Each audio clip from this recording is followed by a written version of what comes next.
We're talking today with Lee Scherwitz of Coloma, Michigan. This is session number 2 of his interview. The first one was only about 8 years or so ago.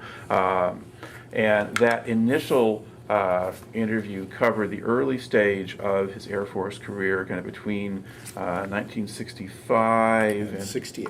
And 68, much of which, the highlight of which was 13 months spent in Thailand. After Thailand, he came back and was next based at Homestead in Florida. And we've got some of the story already recorded in the original interview, but you can kind of pick up from there. Sure. So I arrived in Homestead about November 68 and assigned to the 478th Tech Fighter Squadron. During that period of time, the Air Force was utilizing a fighter squadron complete, so that the unit, all weapons, egress, all the specialists were all assigned to one squadron so that they could pick it up and move it. The Vietnam War was still going on, so they wanted to try to create an environment where everyone worked together, knew everyone, and you left as a complete unit.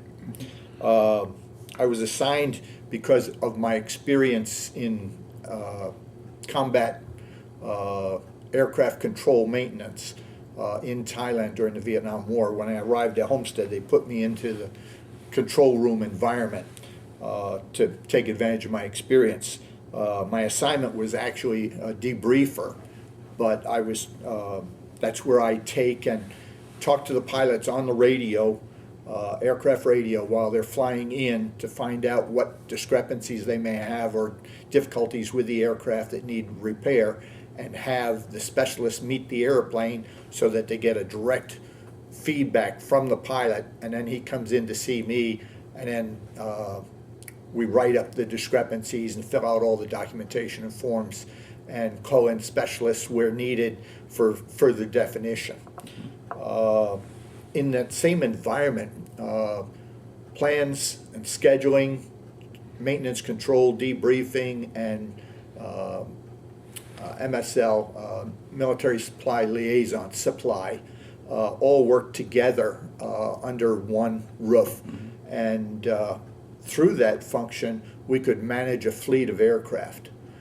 So I was broadening my experience. Here I was, I had been a wrench bender, an aircraft mechanic on 1 and 2 engine jet fighter aircraft, and now I was getting a bigger picture. So another piece of the puzzle of all it takes to produce a sortie, an airplane taking off. So during that period of time, I also trained Iranian officers. We were friends with the Shah of Iran at that time, supplying them with the F-4 Phantom, and the maintenance officers had come in, had spent 4 years in study, and I was their last session of the hands-on OJT, on-the-job training on how to manage a fleet of aircraft. That wasn't a specific classroom environment, it was more OJT. I would take them through, here's the discrepancies, here's how we do this, here's how we manage this. We need to pay attention to how many hours we're flying the airplane so that we don't run all of our airplanes into a phase dock that can't, to disassemble it, inspect it, and put it back out for flying again. You can't have them all waiting at the door. You want to fly them into the phase dock one at a time, so you have to watch the hours on the aircraft. So this gave me a better experience of managing a whole fleet of aircraft. During that same period of time, I went to night school because I was working a straight day shift. That was amazing. Just to be able to work day shift and go home at night. And so I went back to school, and I went and got my airframe and power plant license, about 2 years. And I even followed on and got a helicopter rating for my license. So I obtained my FAA airframe and power plant license required for maintenance on aircraft. And to this day, that's still a current license, even though I'm retired. We'll get into more of that story later. At the same location, I picked up an additional duty as a Squadron Disaster Preparedness NCO. meaning that I maintained all the equipment, the chemical gear, all of the, if you look back during the end of World War II, national defense equipment. And during that period of time, that's what we still had, was all that national defense storage equipment that we had assigned to us as a unit. I maintained it, inspected it, kept the records on it, traded out things that had expired lifetime, shelf life and things, and kept everything up to stock. Well, during that same process, we had an F-4 aircraft, not one of ours, crash at the air base at Homestead. And as the disaster NCO, I responded along with all the other disaster NCOs to the accident scene, and they put me on the inspection team to inspect, and picked up bodies. There was 2 people in the aircraft. The airplane had gone inverted. The first one, as it was rotating, ejected straight out across the coral.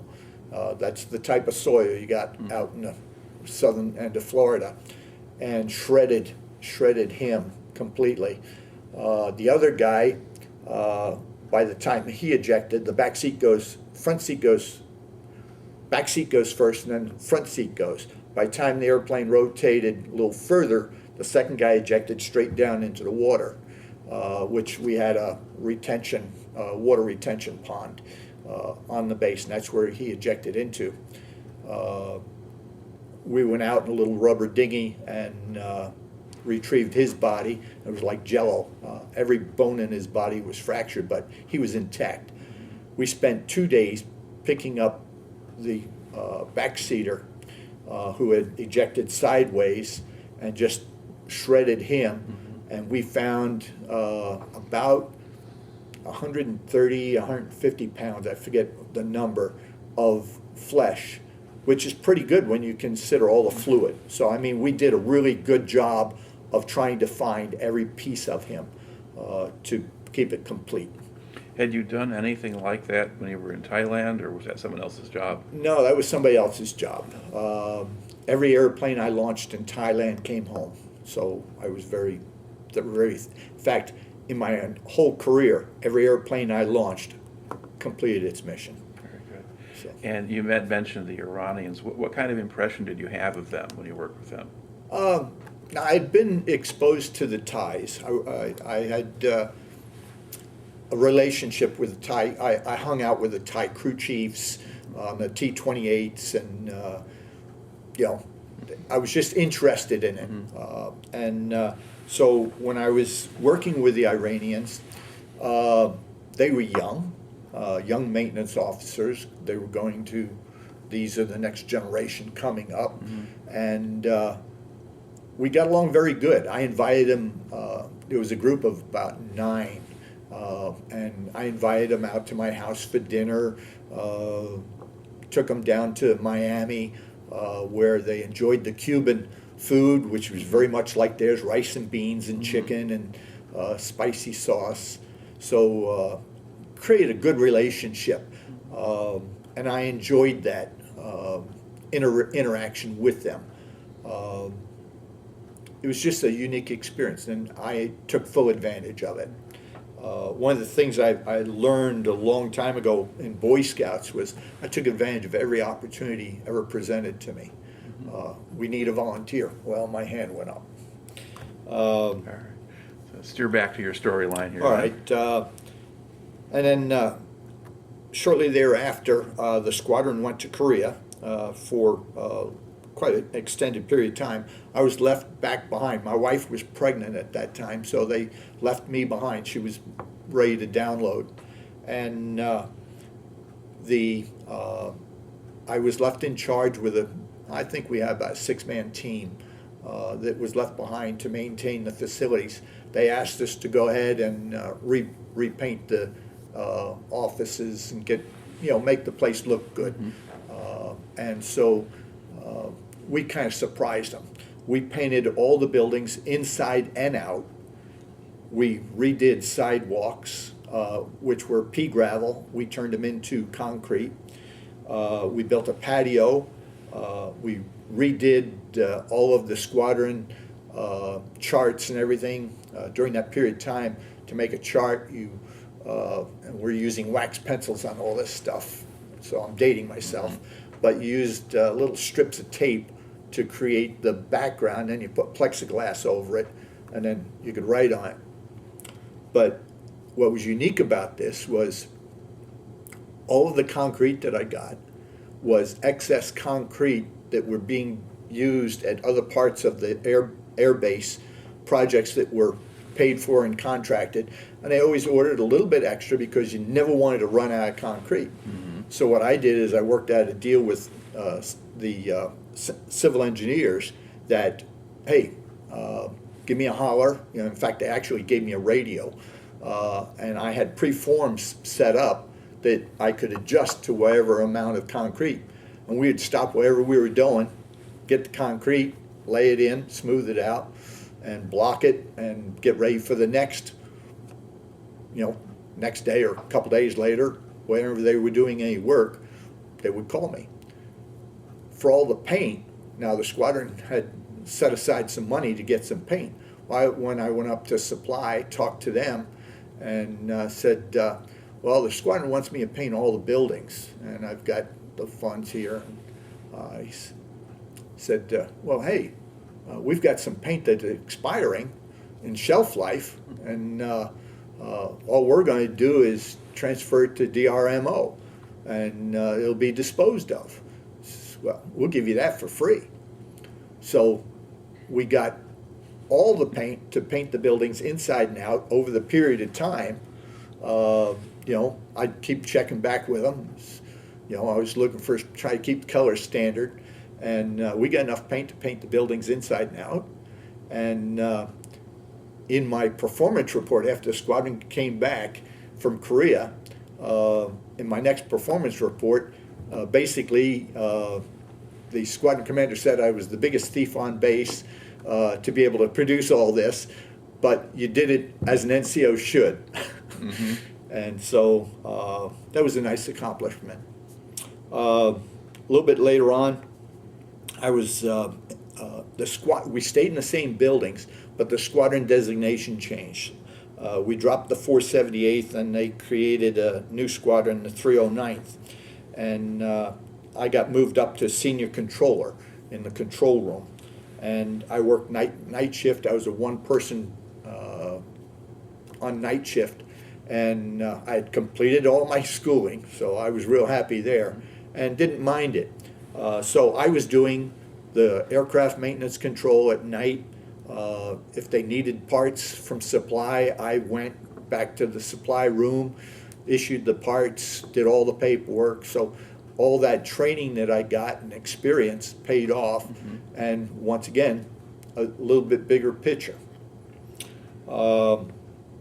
In June of 1972, I got orders to go to Germany and was reassigned there. I arrived in June to the 52nd Organizational Maintenance Squadron, Spangdahlem, Germany. Broke my heart to get that assignment. I'm going to slip in a little personal stuff here. Back in the 60s, living down in Florida, I had quit smoking when I met my wife, and I had kind of replaced it with a glass of wine after dinner instead of a cigarette. And so we got together with the neighborhood, just all of us were young couples in that area, and none of us had money. We're all young airmen. And so we got together and do wine and cheese parties. And so you'd have to bring a bottle of wine, you'd have to study it and bring appropriate cheese or such to go with it, and understand the soil that it came from, the region, and everything else. And we created this wine environment where we were educating ourselves. And it's been a long hobby, and I'll pass that along as I took advantage of every opportunity. So now I'm assigned to Germany, and I'm right in the middle of German wine country on the Mosel River at Spangdahlem. It's near Luxembourg, near Trier, and just a wonderful place to be. I was assigned to the 52nd OMS, Organizational Maintenance Squadron. We supported the 23rd Tech Fighter Squadron. So it wasn't quite like we had in Florida, where we had a whole squadron concept. Here they broke it out. We were an organizational maintenance squadron supporting a fighter squadron. So pilots were the 23rd Fighter Squadron.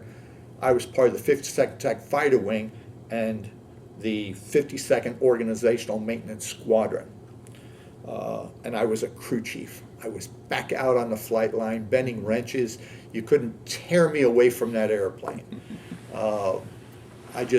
I was back bending wrenches and doing what I originally wanted to do. Now, were they flying F-4s or did they F-4s, yeah. We were doing F-4Es there. So I've worked on F-4Cs back in Thailand, F-4Ds, F-4Es in Florida, and F-4Es in Germany.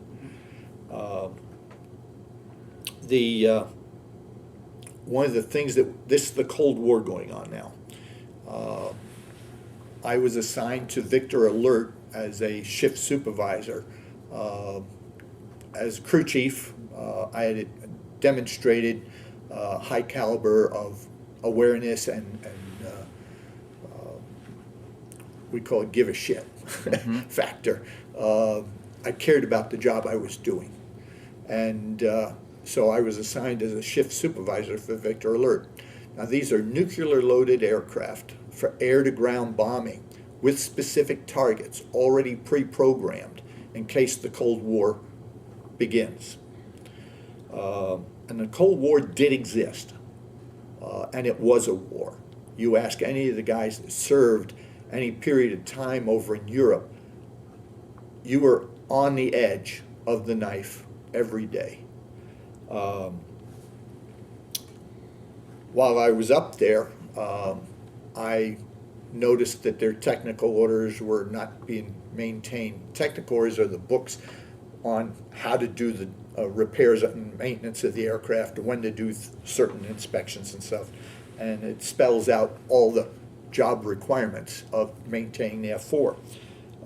So I fixed up their technical orders while I was up there, nothing else to do. You're sitting waiting for the bell to ring, the klaxon to go to war. And so to occupy my time, I took care of the technical orders up there. And I was recognized by the quality assurance section that my technical orders were probably the best they saw in the wing. And they passed that on to my squadron commander. So he asked me after I got done with the tour up there to come down and take over the technical orders for the entire squadron. That would have been the squadron I maintained in the squadron in Tech Admin, a complete set of all the technical orders that the squadron needed to have. And then each of the 5 sections would maintain the technical orders that they needed to perform their functions. So this was an additional duty. Well, actually, it was, at that time, it was specific because the squadron needed somebody who understood the technical order procedures and updates. The biggest problem was the updates. They weren't being done properly. I got all the squadron technical orders up to speed and trained the people in the sections to do it.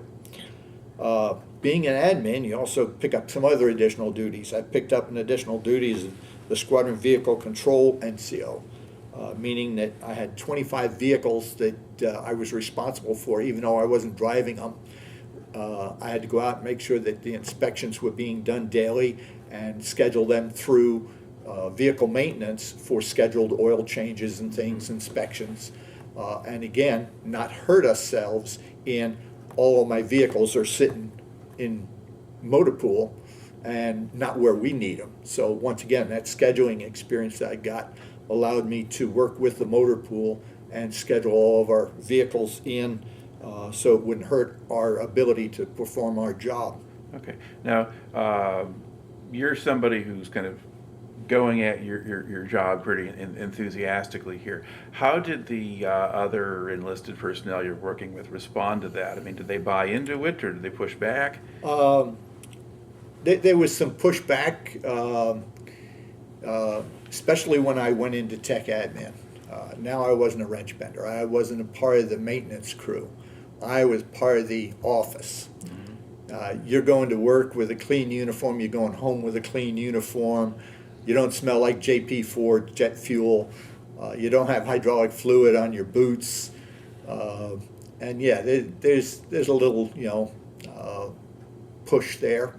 But once they understood that what I was doing was actually helping them, and that I was there to help them, and I'd get down to the sections and help them when they got behind or such. And the reality of once I got into the vehicle maintenance side and I was really doing the job, they saw the benefit of it. So the supervisors recognized, the good that we're getting out of it, he's actually helping us. But yeah, there was some resentment between the wrench benders and, okay, now I'm up in admin.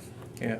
Now, there's some general impressions that I've gotten of military in Germany, especially the Army, relatively low morale and problems like that. Now, what was morale like in the Air Force? Oh, you can't compare the Air Force to the Army. You really can't. In fact, if you go back to Vietnam or Thailand, they would come R&R to an air base to get good food, clean showers. It was an R&R to go to an air base. The big joke about the Air Force is, one, to build an Air Force base, you got to build a runway. Well, the civil engineers are there for a long time. So at the same time they're building a runway, they're building some barracks for them to sleep in, okay? So by the time we actually put airplanes on the airfield, we have barracks, a chow hall, pavement. We're not sleeping out in the mud, we're sleeping in barracks.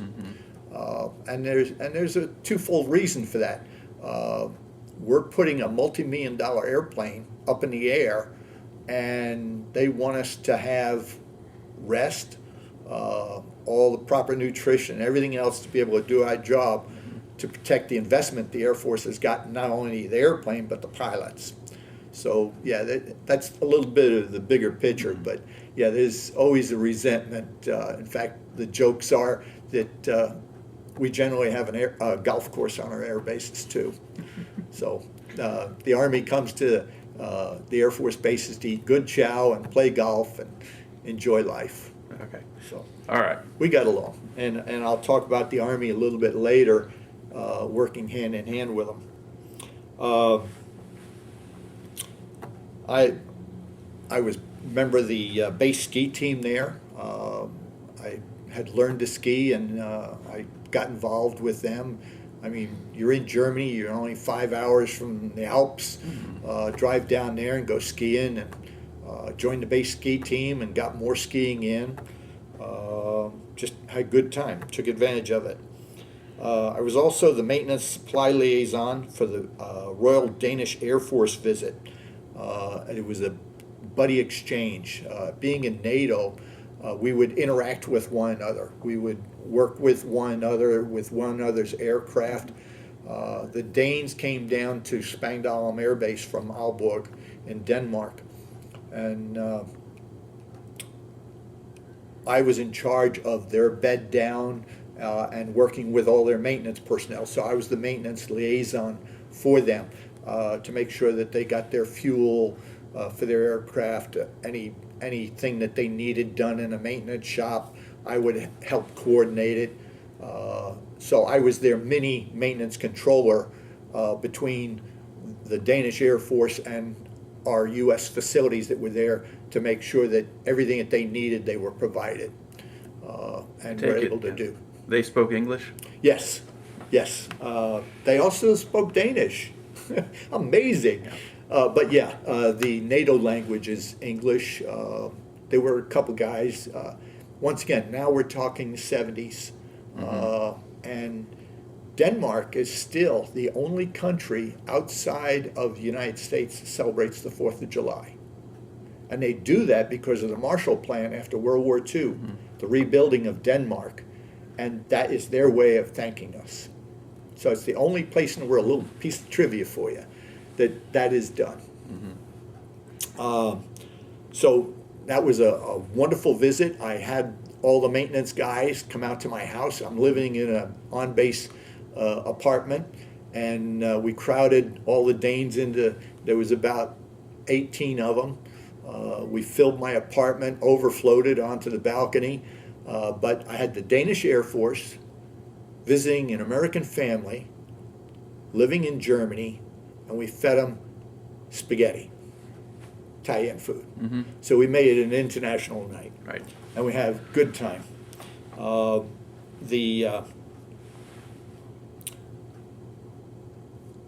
About a month later, I got a call from the squadron commander. He says, come on with me, we're going down to base, to wing commander's office.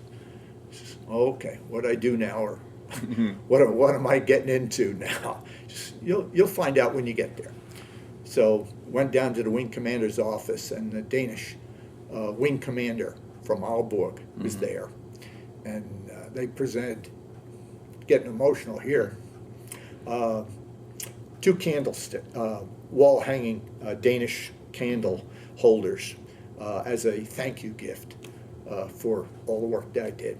Cool. And he flew down specifically to do that. Wow. So that was nice.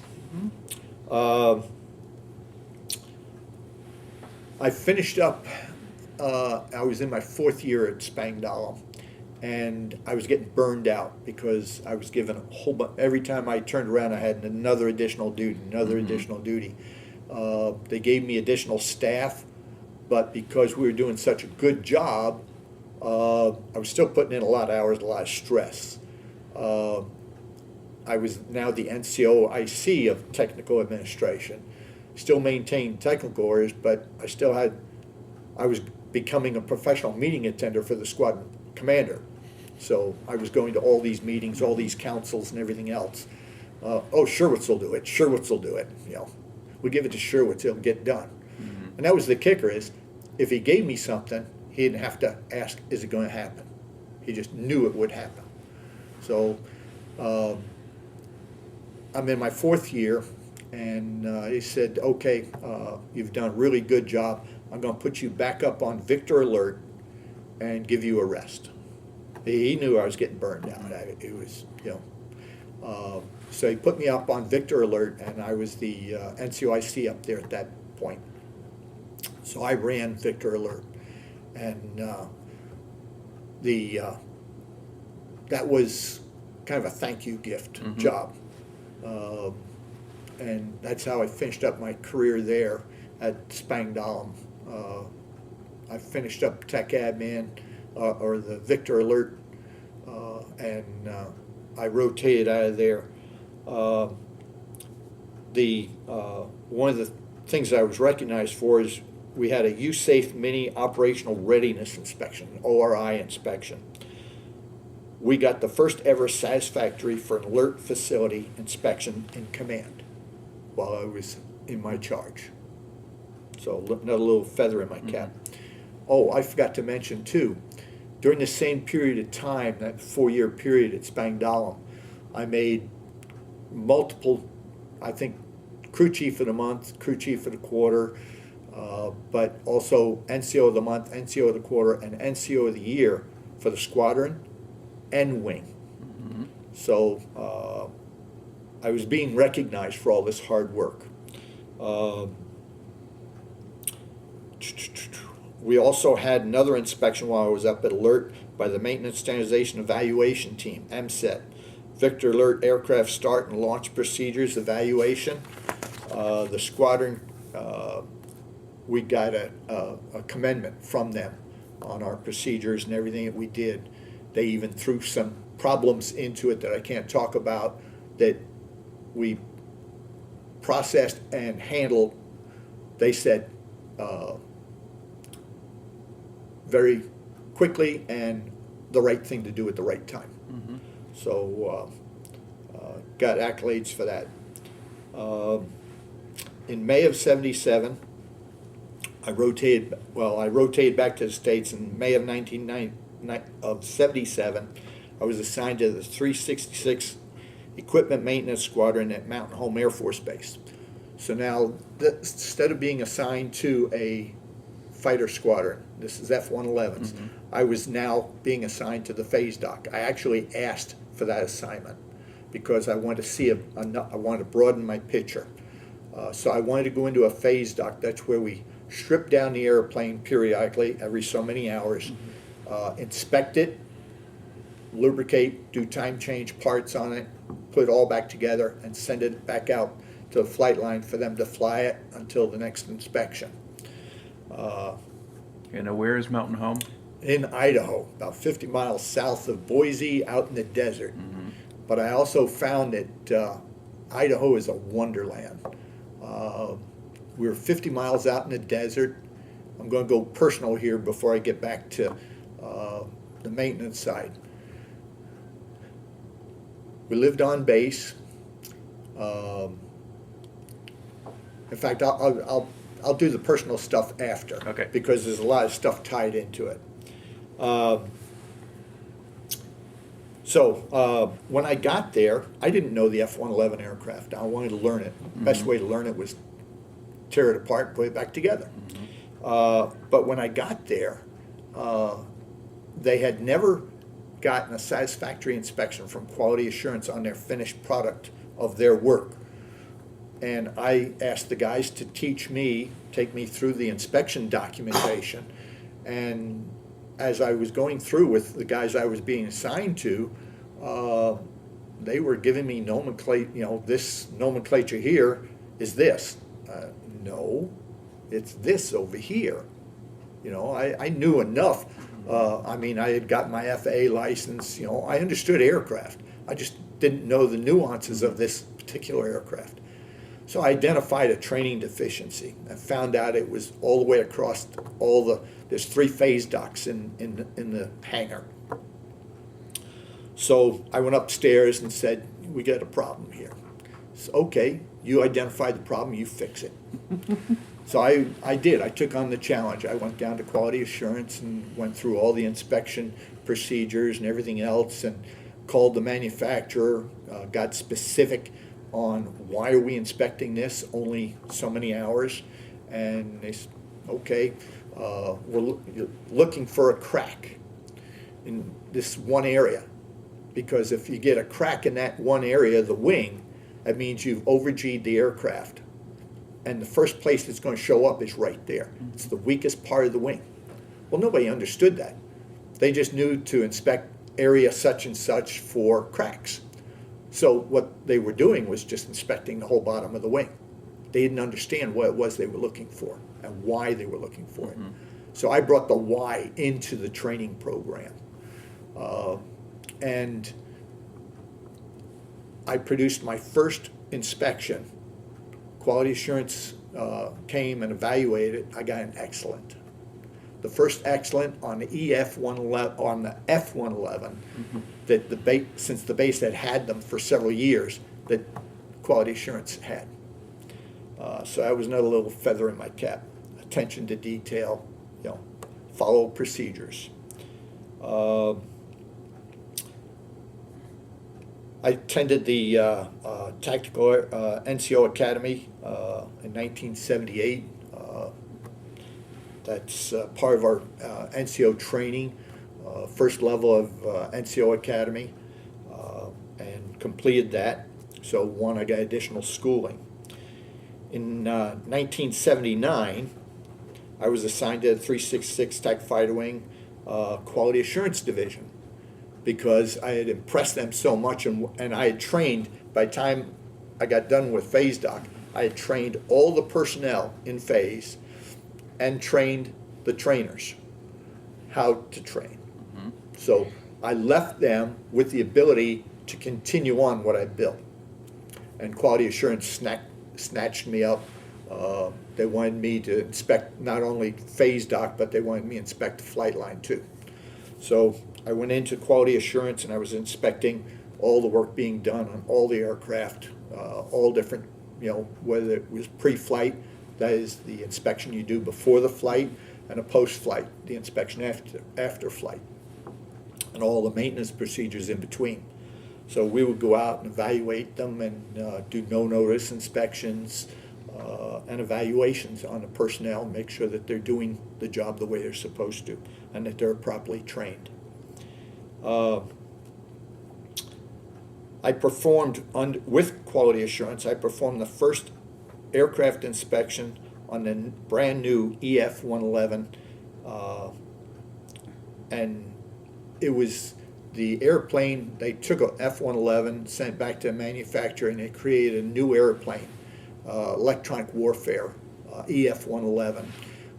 And basically what it does is, instead of the F-111 is a fighter bomber, swept wing, hydraulic nightmare, but it does its job very well. In fact, I'll give you an instance. They were flying at ground level out in Nevada, going on their bombing runs, test runs, and such. And they got jumped by some pretend MiGs, and they full throttled it at low altitude, and they went up and just peeled all the paint off the leading edges of the wings. They created so much heat, they exceeded the allowable limits for that altitude. But because they got jumped, and the wing commander and the director of operations were both in aircraft in that mission, they said, well, we were testing the aircraft. But there was a lot of damage done. But the airplane had completed its mission, got away from the MiGs, and returned home. Just with a lot of paint off the airplanes, warped flight controls because of all the heat generated. But that was an experience. The airplane is really a super airplane. The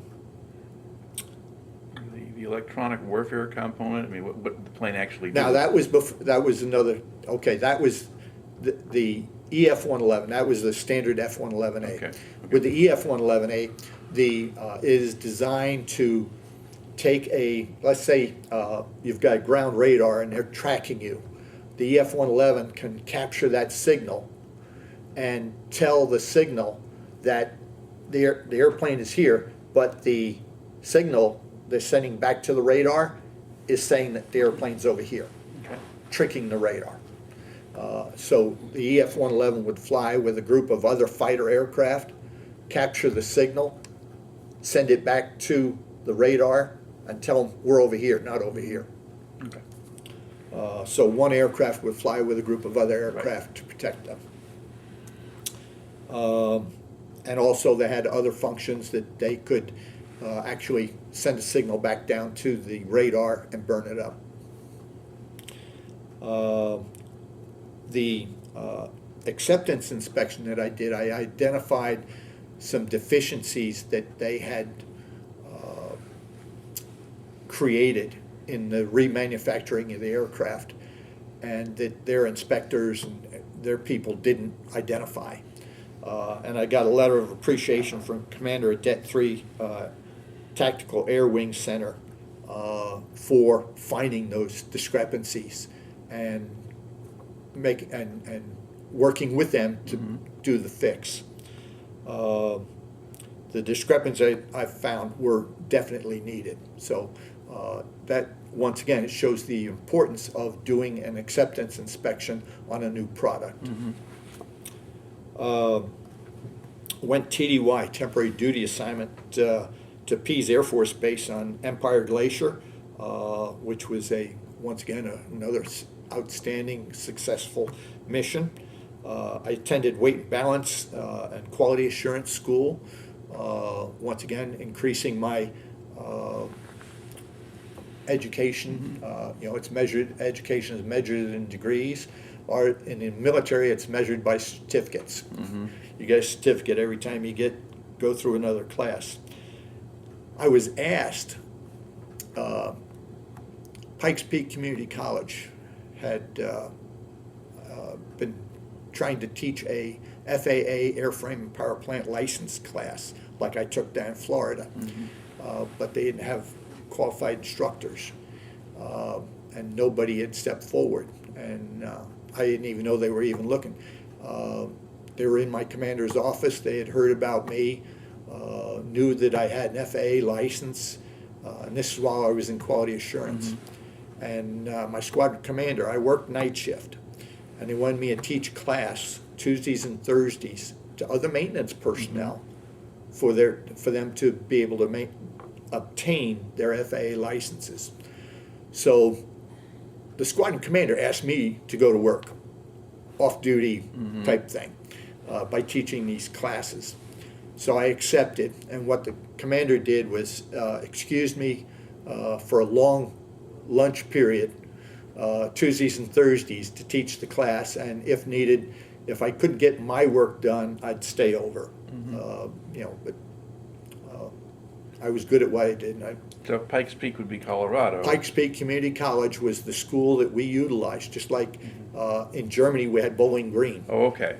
Community college, or So you didn't have to go there no, to teach anything? I was teaching right in the maintenance facilities at the air base, and the maintenance personnel. So to give them the opportunity to get their licenses through the FAA. I was also the captain of the ski team. I ran the base exchange ski shop for the, they came to me, says, you're the captain of the ski team. We want to open up a ski shop here on base. You've got people that understand skis and everything else. So I managed the ski shop, and I had the ski team guys between the shifts and everything else. We all worked there, and so we provide the expertise for the ski shop and sold equipment to the personnel on base. At the same time, now I'll bring up that personal side because we're talking about the ski team. So I'm the captain of the ski team. This is winter. I'm teaching FAA license theory. I'm working quality assurance. I also attended bar a couple days a week, nights. And then, in fact, at that point in time, it was only Sunday nights. My wife got a job, because I got a job, on Saturdays to drive the youth exchange program, not exchange, I'm sorry, the students, lost for words here, the on-base kids, up to Bogus Base and up in Boise, 50 miles. I had driven buses all over Europe. I had my bus license, and so I went downtown, talked to the bus company that supplied the bus and the driver to drive the kids up to Bogus. I said, hey, how about hiring me to do that job? And my wife became the chaperone. We got 2 free tickets at the ski slope, but we already had a family pass, so we would turn around and sell the other 2 tickets at cost to people already on the bus, and that would pay for my kids to ride the bus. So we went skiing every Saturday as a family, and then turn around, go back Sunday in our own car, and drive up and go skiing again. So I got, actually, on Wednesdays during the day, the ski team practiced at Soldier Mountain, which was a little bit closer. So I was getting 3 days of skiing in a week, and doing all this other stuff. Time management. Right. I'm sitting in quality assurance and doing paperwork, and I get this phone call. Hello, Sergeant Sherwitz, yeah. We want you to go on special duty assignment. This is State Department, and we want you to go on special duty assignments. Where do you want me to go? And I'm looking around the room, seeing, okay, who's pulling my leg, you know? And so, well, how do I know who you are? Well, he started telling me stuff that no one knew.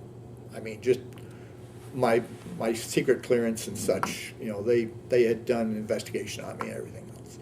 So we want you to go on special duty assignment. Yeah, okay, what's a special duty assignment? Well, we want you to go someplace that we want you to work at. And what happens if I don't take this? Well, you won't like the assignment you'll get.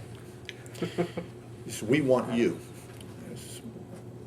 Where am I going to go? Well, we can't tell you that until you accept the assignment. So my wife and I, when we left Germany, driving across to Idaho, had decided before we even got to Idaho, we made a mistake leaving Germany because we enjoyed it so much. So we had already decided that if we ever get a chance, we wanted to go back to Germany again. Just a little lead into this. So I'm on the phone with this guy. It says he's from the State Department. He says, well, we'll promise you any job you want in the Air Force, as long as you're qualified to do it. Anywhere. As long as the position exists. As a guaranteed. You'll put that in writing? Yes, it'll be in your orders. Guaranteed follow on to whatever assignments you want. So in my mind, I'm saying, okay. Now, I haven't talked to my wife at all. I'm on the phone. I said, okay, I want to go back to Germany. I want to work on OV-10 aircraft. It's a turboprop aircraft. I had all this jet experience, but I didn't have any turboprop experience. So I wanted to get some OV-10 turboprop experience time. At Sembach Air Base, which is down right near Kaiserslautern, Ramstein area in Germany. And I want to be a flight chief because I hadn't been a flight chief yet. And I wanted that experience. Okay, this is, you gonna be at your desk for a little while? He says, yeah, I'm doing paperwork. He says, I'll give you a call back here in a little bit. So about 20 minutes goes by and he calls me back. He says, I want you to call this number. And it was Washington Switch. It's the White House. Mm-hmm. And they plugged me through to Germany. And on the other end of the phone is my new commander a year out. Mm-hmm. And he says, anybody who wants to take on one of the hardest jobs I've, in the squadron, a year before he even gets here, is worthy of taking on that job. And he said, I don't know who you know, but you can have this job if you want it. And the State Department was on the line too, and he says, okay, Colonel, you can go ahead and hang up. He was a lieutenant colonel. You can hang up now. We've got Sergeant Scherwitz. So he hung up. He says, okay, you've got the commander, you got the position you want, you got everything that you asked for, and we'll put it in writing. Will you take the assignment? And I'm sitting there, and yeah, okay, because he already told me if I didn't take this assignment, I wasn't going to like where I was going to end up. So I said, okay, I'll take the assignment.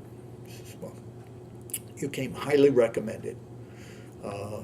The Iranians you trained all said that you were the best instructor they had in the 4 years that they were there. You treated them with respect, knowledge, and you were their best instructor. And he says, we want you to go to Egypt, be a part of the Peace Pharaoh program. Little hindsight here for you. The Camp David Accord was signed, Jimmy Carter and Menachem Begin. When the Israelis had annihilated the Egyptian Air Force, they used the F-4 to do it. And now they were defenseless. And you had Gaddafi was saber rattling. It left Egypt defenseless, and Gaddafi and Egypt didn't get along. The Russians had already pulled out. Americans were filling that gap. The Brits were there first, the Russians came in, now it's the Americans' turn. So they had all this Russian aircraft and equipment and stuff, and some of their maintenance personnel were trained in Russia. But we need to protect that gap. In fact, this I won't go into a lot of technical side of the politics of it, but we needed to provide them with the capability to protect themselves. They wanted the F-4 Phantom, and they also wanted the F-16, but we're giving them the F-4 Phantom first to get them indoctrinated into the system. So I need to leave in 30 days. So, okay, I'll take the assignment. Okay, we're going to want you there in 30 days. All right, so hung up. I called my wife and says, I'm going to Egypt, and but we're going to get a chance to go to Germany. So the shock value there took a little while to set in. About an hour later, hour and a half maybe, lose track of time. I was trying to finish up paperwork, playing catch up, and squadron commander comes in, grabs me, he says, "We need to get down to the base commander's office right now." "What the hell did you do?" "He ordered me to bring you down there right now." I didn't do anything, not that I'm aware of. And he drags me down there. He says, "Get in the office." And the secretary says, "Go straight in." So we were reporting. He says, "Take a seat." He says, "I've got a flash override order here, that came in urgent. And it was my orders." He says, "I have orders here that you're going to be in Egypt within 30 days. You will have a civilian appearance. We're going to provide you with clothing allowance to buy civilian clothes. You're not to take anything military with you, even my ID card. When I arrived, I turned that in. I was given a diplomatic passport, and I arranged with my wife that she could stay on base with the base commander right there. I said, I want to leave my wife here. He says, "Well, you're PCSing." Says, "Yeah, but it's a special duty assignment. I may end up right back." Well, no, I didn't go into that. Yeah. But I wanted my wife because she already had a nurturing family. The kids were in school, that they were settled. And I had convinced my wife of that. She wanted to go to Michigan, be with her family. I said, "Your family is family. This is real family. These people understand what you're up against, and they're going to take care of you." So a couple days later, she finally agreed with me, but there was some hostility there. So I got all my civilian clothes and everything, and got on an airplane, went to Egypt. I was met by my interpreter.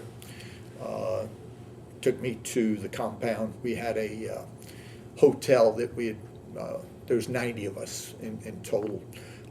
The officers were at the Mina Hotel up by the pyramids. I was 3 blocks away at Red Carpet Hotel was the name of it. But we'd taken over the entire hotel as a compound. And if you think of the Vietnam compounds and such, we had the same thing. And it was probably devised the same way because it was walled in. So my job was to train, there was 2 sections. I had a ramp section, the tarmac, and then the other side of the air base was another section with another guy like me. But their airplanes were spread out in revented areas, basically sand dunes piled up. My job was to train them how to maintain the F-4 aircraft. And at the same time, we had pilots there that were training the officers how to fly them and perform. What I did in my training, and I got quite a bit of accolades on it, was I had some people that were Russian trained, MiG-21, Tupolev 16, Ilyushin 28, qualified.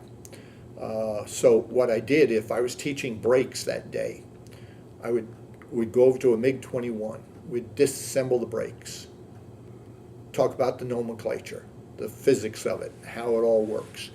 Then we'd go over to Tupolev do the same thing with the guys now. The MiG-21 guys with the experience are, and I've got an interpreter with me.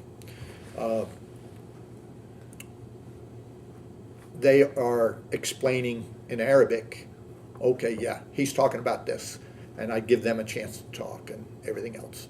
So I had some people that spoke English, but most of them were conscripts, $3 a month, soldiers.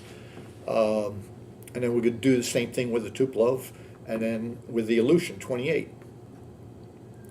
And a lot of our ground equipment was all Russian. Our liquid oxygen cart was Russian. We just ran some American adapters on it to service our aircraft.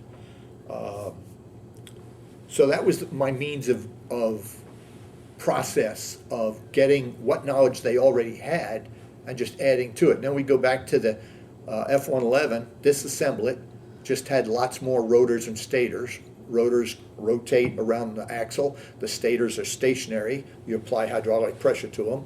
It applies friction and enables you to stop. The F-4 was a heavy aircraft. The Aleutian and the Tupolev were heavy aircraft too, but the MiG-21 was pretty light. Some fun experiences there is I got engine run qualified on the MiG-21. Not qualified. They let me, they let me start one up. Showed me how and everything, and that was kind of neat. And I launched them a couple times, MiG-21s. Got some photographs, click, done that. I was there about 90 days. Now, I was going to language school. Oh, and my rank, as far as they were concerned, it was like he was talking about the major. I was a captain, but in civies, because an NCO couldn't teach an officer. And I had a maintenance officer that I rode with, that we were equals. And we managed the fleet of airplanes, the flight, and that was part of my job. But I also had two Americans that were with me. One of them was, he spoke French and Arabic, and he was my best asset. And the other guy was kind of a cowboy, Texas cowboy attitude. I had to pull him back a few times, but we accomplished a lot. But I was going to night school for language 2 nights a week down at the embassy. And during the day, we were exchanging 10 Arabic words, mainly nomenclatures, and 10 English words that equated to each. So my vocabulary was increasing daily, and my language skills were. And then by the end of 90 days, my interpreter said, I can't do anything more for you. You've got it. So by the time I left Egypt after a year, I was pretty fluent in Arabic. Let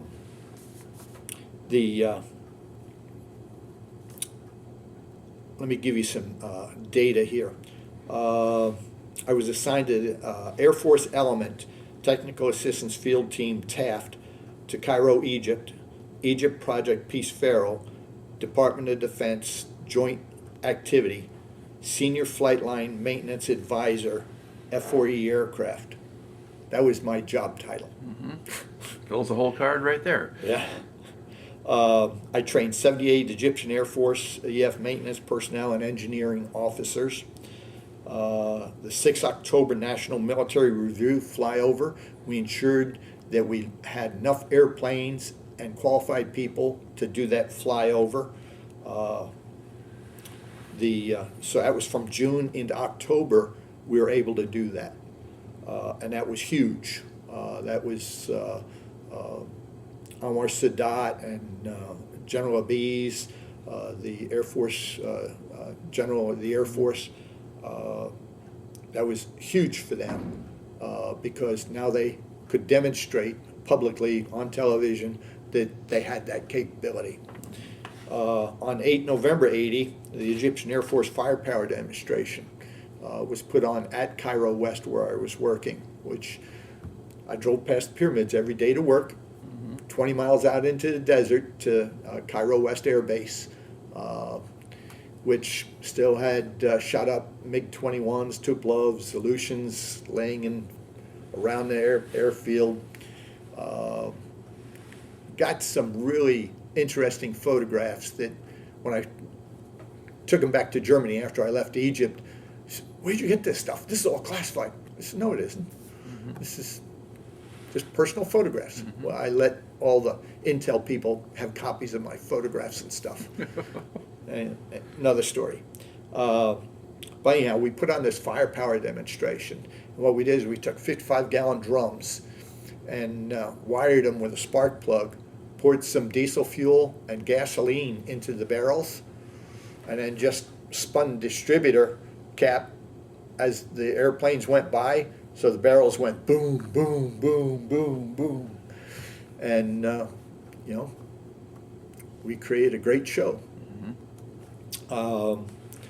The MiG, I already talked about my getting pictures of myself launching a MiG, and I was also the morale welfare officer.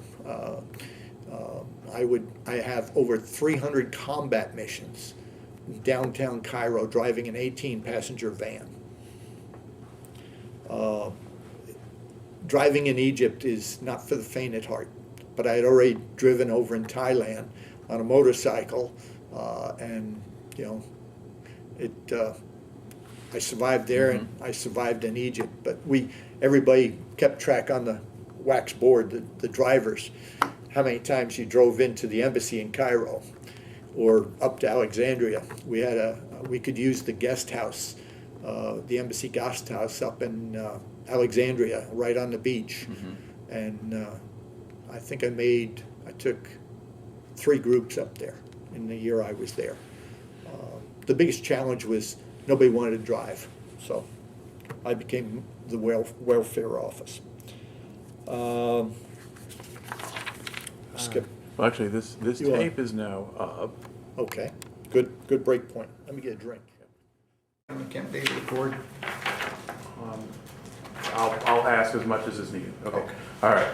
We are continuing our 2017 continuation of the interview with Lee Scherwitz. And so I'm kind of picking up from where we left off. So okay, we're still in Egypt. It's 1981 at this point, and the only thing I need to finish up here is while I was there, I did my re-enlistment there in civies on the back of a camel in front of the Sphinx and the pyramids. There was 5 of us that re-enlisted, and we pre-arranged it all. Our deputy commander had the American flag, and the commander provided the oath, and it was just a unique opportunity, but the unique is that we're all in civies. So I finish up my time at Cairo West with the Egyptian Air Force, and I move up to Germany, just my guaranteed follow-on. All right. About Egypt, what was your impression of these Egyptians that you were training? Interesting. One, I had some that were trained by the Russians, and they understood their aircraft, the MiG-21, Tupolev 16, Aleutian 28.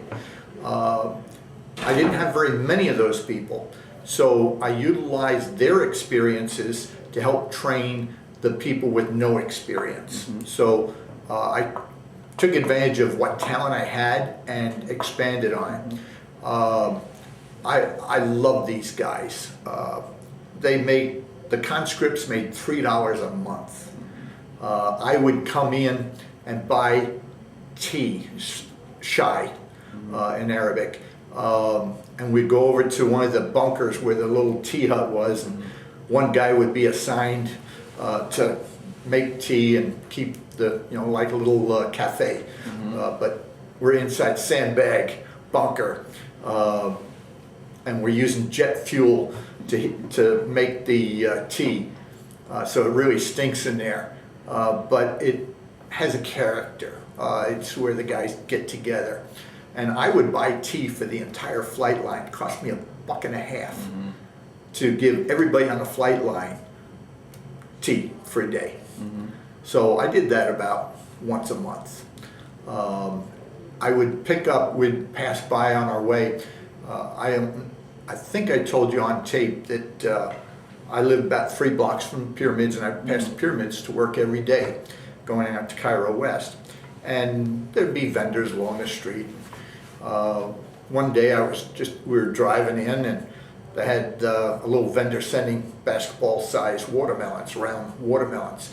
So we stopped, and I bought about 4 of them and took them out there. Now, little history on Egypt. It's hot. You're in the desert. I had a little Coleman 1.5-gallon cooler that I took to work every day. I'd fill it up with ice. I'd put some chlorine in there, because everything we drank, we needed to put a couple drops of chlorine in, and then fill it up with water, and that would be my water for the day. And I was already pre-warned, keep that for yourself. You know, don't share it, because once you start sharing it, it won't be yours anymore. So that was mine. So one day we picked up the watermelons, and I took them into work, and about midday we had launched the airplanes. We were in between airplanes coming back, and they were in the air. So I pulled out the watermelons, and we cut them, and I gave watermelon as far as it would go, and it was interesting.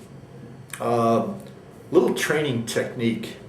I'd come into work. The Egyptian would already be on the flight line doing preparations by the time we came in, and we service liquid oxygen. The fuel triangle: air, heat, and fuel. Oxygen is pure oxygen; it's liquid. The heat, we have the desert, and the fuel is anything that is flammable. So we gave them white, clean coveralls to service the liquid oxygen. Same thing we do in the American Air Force. And here's what you got to remember. This is the Egyptian Air Force. They don't play by American rules. So I would come into work, and they had used the white coveralls to work on grease, changing a brake or something. They were greasy and dirty. And this was a constant problem. So one morning I finally reached a point where, I've done enough talking here. What do I got to do to change their minds? I thought for a little bit. Okay, I got it. They're going to react to whatever I do. Okay, so I've talked a lot, but I need to get their attention. So we drove down the flight line. I saw Ishmael, who was servicing the oxygen, and we parked the truck at the other end, and I got out. I started running down in front of all the airplanes, just screaming, waving my hands in the air, all the way down the flight line. I turned left and went into a revented area, and I hid in the corner. And I just put my hands over my head, sitting in the corner. They come around, I look around the corner, the group gathered. Mr. Lee, what's wrong? What's wrong? And I said, well, Muhammad has Allah on his side.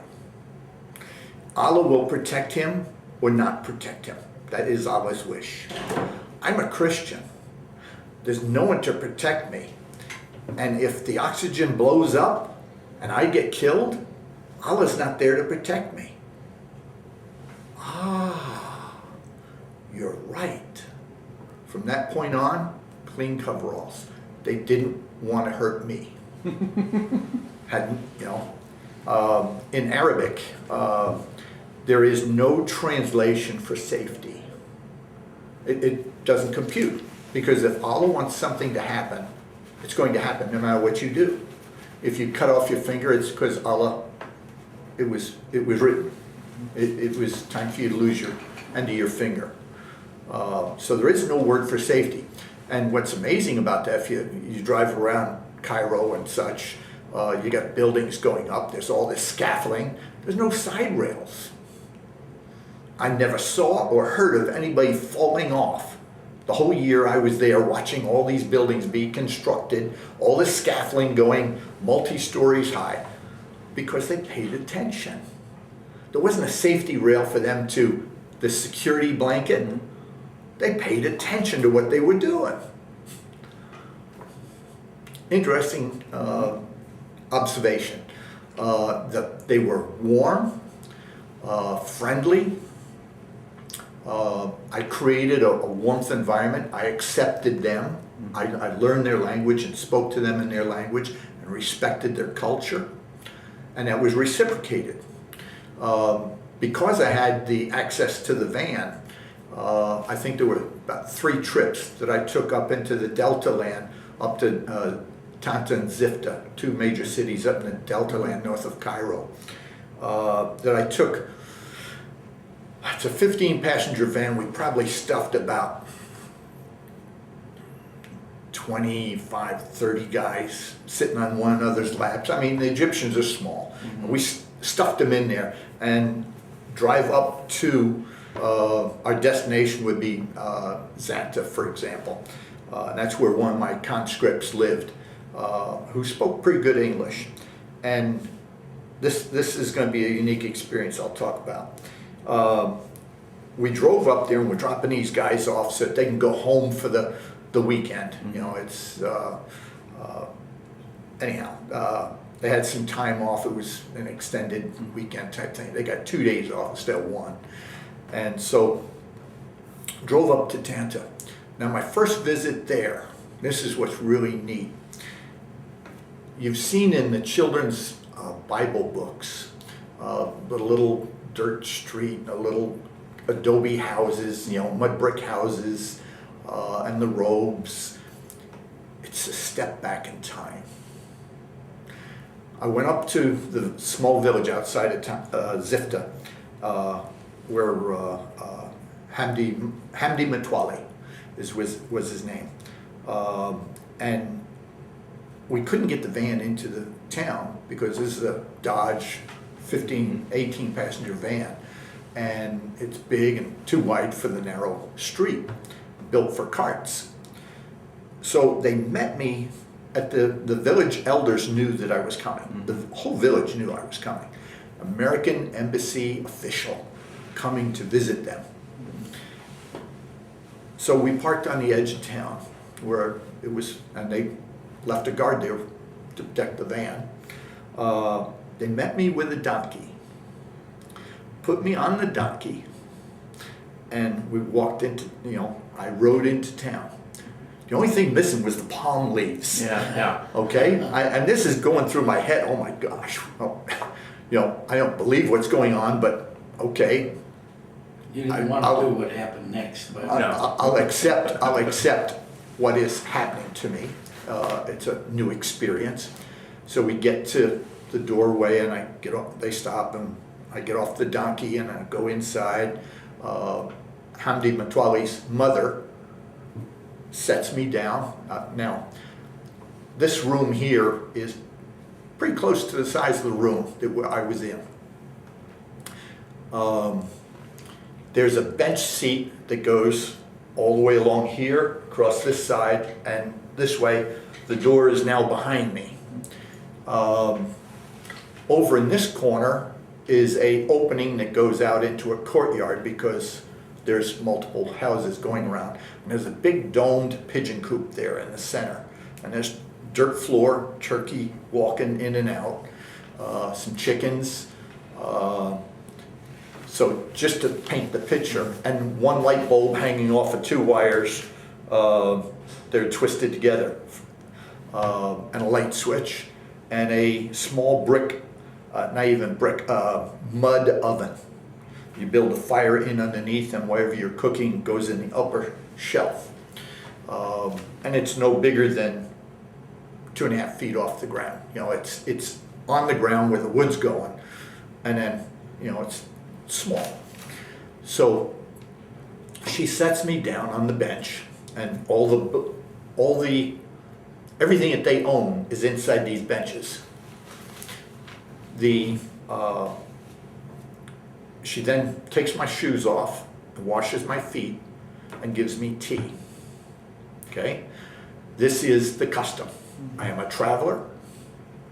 You get your feet washed, you get tea. This happened every time I went. And like I said, 3 trips up there. The village elders all came in.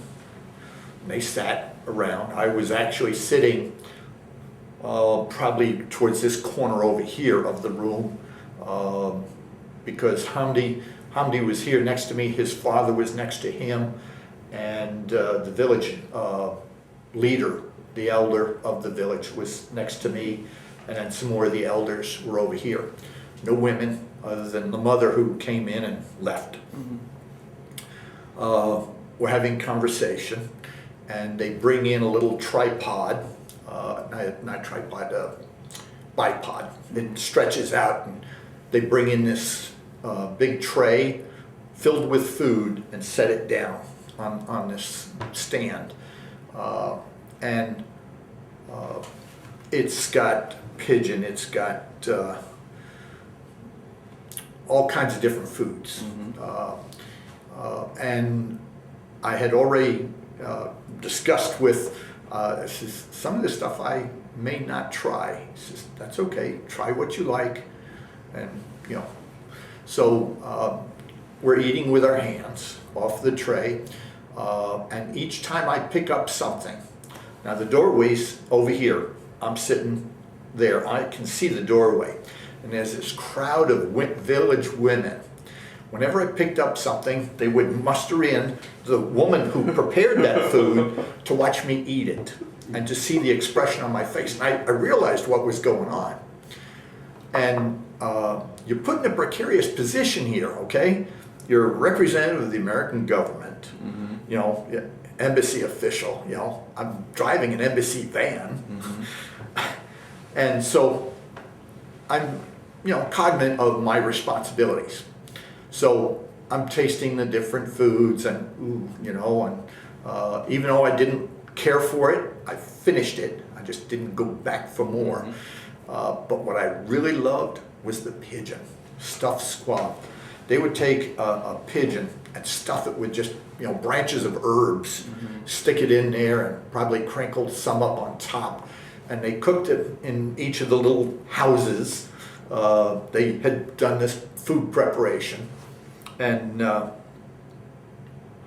you know, as I ate something, somebody would be watching me eat it. The next trip I took up there, there wasn't a thing on that tray that I didn't like. They paid attention. But you talk about a heartwarming experience, that's emotional, it's getting to me. Yeah. Well, you really did walk into a traditional society there. Yeah. Now, to give you an idea, and I found that I love these people, Christian or Muslim. In fact, let me continue on this one thing.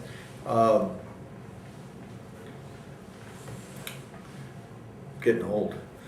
I wanted to say something more on that. The friendships and stuff. I lost my track. Muslim, Christian. Got along with them. We had an emergency escape plan for our compound back in Cairo in case something did happen.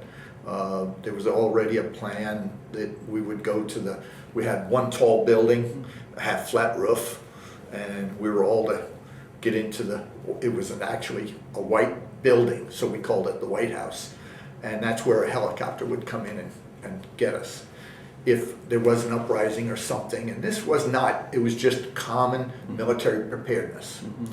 My Egyptians told me, if problems arise, we will take you and protect you. So I developed that stronger relationship. there were other plans, I won't go into those, on if there was an uprising, because it's just in the military way, you always have a plan A, B, and C. But one experience, we went out into the, I remember now where I was going with this. A brick builder, a mud brick builder, was a mud brick builder. His son or daughter was a mud brick builder. They, for generations, they were mud brick builders. That's their purpose in life. This guy was a farmer. He farmed. His family farmed. Generations. That was their purpose. This guy was to make sure water irrigation was continuous. That was their families. So that concept is what kept that village alive for centuries. And that was a surprise to me, that was the recognition. I mean, we see the same thing. Oh, my father was a lawyer, I'm a lawyer, my kid's gonna be a lawyer. Generational influence. But this was, they were put on earth by Allah to do this. I attended a Muslim wedding. I attended a Christian wedding, but Egyptian Christians. We had the American, over in Mahdi, a conclave where all the Americans lived. American Institute, Cairo American University was located over in Mahdi. And we would go over there every now and then just to mingle with expats and such. That's also where church was. I was lay Eucharistic minister over at the church, helping the priest there. We celebrated. Here's another little interesting tidbit. Christmas Eve Mass, we sung Silent Night, and I did in German, because I had good German background there. So I did in German. It was done in, each verse was done in a different language. German and French, English, Arabic for Silent Night, and Spanish. And that was a moving experience. International community. So I leave Cairo, and they gave me gifts, the people I worked with. One of the guys made a wooden box for me, inlaid, and he made it himself, so it means something. Okay, so I get my guaranteed follow-on back to Germany, and I go to the 601st Tech Control Wing, and that is May of 1981. I'm in the Aircraft Generation Squadron at Sembach Air Base, and I am the unit flight chief for the OV-10 aircraft, exactly what I wanted and promised. So I'm out on the flight line, and I'm asking the guys, okay, teach me about the airplane. And they couldn't do it. Just like Mountain Home on F-111, they're telling me, well, we just inspect all this in the wheel well. No, what specifically are they asking you by this checklist? Because I had already gone through this. And sure enough, poor training led to poor training, led to poor training. So I went down to quality assurance. I didn't make a big deal out of it. I just went down, researched it, found the information I needed directly, so that I understood what these inspection items were and why we were looking at those items at these specific times. And then I went back and trained all my people. Prior to my getting to Sembach, the Sembach 601st Tech Control Wing had not passed the 3 previous inspections, and they were coming back in 90 days. Okay, they had just left by the time I got there. So they were coming back in 90 days. I lost about 20 days processing in, getting settled in, figuring out that things weren't right. So by the time they came back in 90 days, and this was the MSET inspection team, my flight was rated excellent. Everybody else failed. the deputy commander for maintenance pulled me into his office. Says, how is it possible that your section can get an excellent when everybody else fails? So, well, sir, I'm brand new here. So, yes, I'm well aware of that. During the interview, I told you that what I expected of you, and I replied back to him, and I told you what I expected of you, to support me as a senior NCO, and I would support you as a DCF. He says, yeah, but that still doesn't explain what happened here. He says, well, when I got here, I found out that my guys were improperly trained. I went down to quality assurance, studied, asked questions, did research, trained my people, and that was the end product. He says, okay. The next inspection, he had me train some more people. They failed the next inspection. Again, 90 days they come back till you get it right. Quality assurance even failed. So he said, okay, I'm going to move you into quality assurance. I may be getting ahead of myself here. He moves me into quality assurance, and we get inspected again. That third, let's see, the third inspection I'm there for, and even quality assurance failed. He pulled me into his office. I was a full bird colonel. We're on personal relationship now. He says, now I put you into quality assurance to fix this. And they went on side. He says, sir, I'm just a cog in the wheel in quality assurance. You put me in charge and I can turn it around. I said, I worked for a boss there. And, there's the good old boy network there that I'm just one cog in the wheel of an established system that's already there. He says, okay, you're now in charge. And what about the senior master sergeant that, or chief master sergeant that's in there that I work for? He says, no, he's being transferred today. He's going to work for me. I'm going to give him other duties to do. And I said, was some guys still in there that a couple of them outranked me? He says, he had a captain maintenance officer.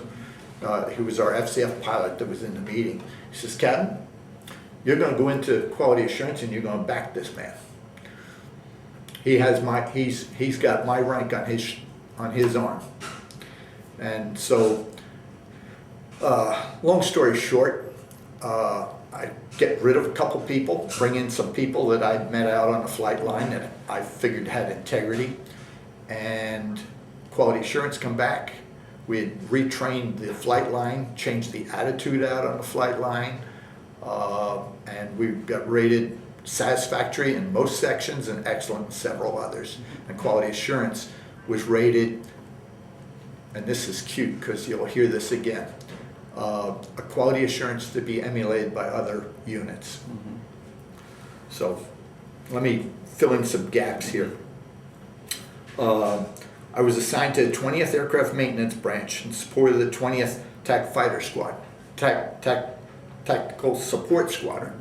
So the OV-10 at that time was a flying radio platform so that the Air Force and the Army could communicate together. We're in the middle of the Cold War. The big fear was the Fulda Gap, the Russians coming across the Fulda Gap. So we were part of that communications link. We could take an airplane off, land it on a dirt road. It's a nice little small airplane, high wing, twin propeller, twin boom tail, small cargo bay in the back. We could land it on the top of a hill on a dirt road, pre-designated locations that trees had been cleared and things that they could transmit from. Because during the Cold War, if you transmitted, you're then triangulated and they know where you are. So after you transmitted, you could just take off again, go someplace else, and if they were going to shoot any rockets or something at you, they would be hitting another field again.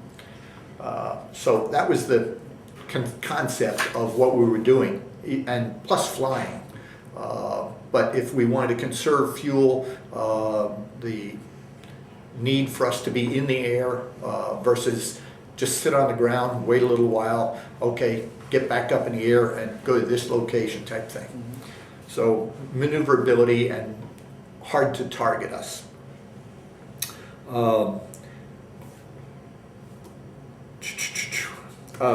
Our squadron was rated best in February of '82 by the Deputy Commander of Maintenance, and that was strictly at the quality assurance MSET inspection.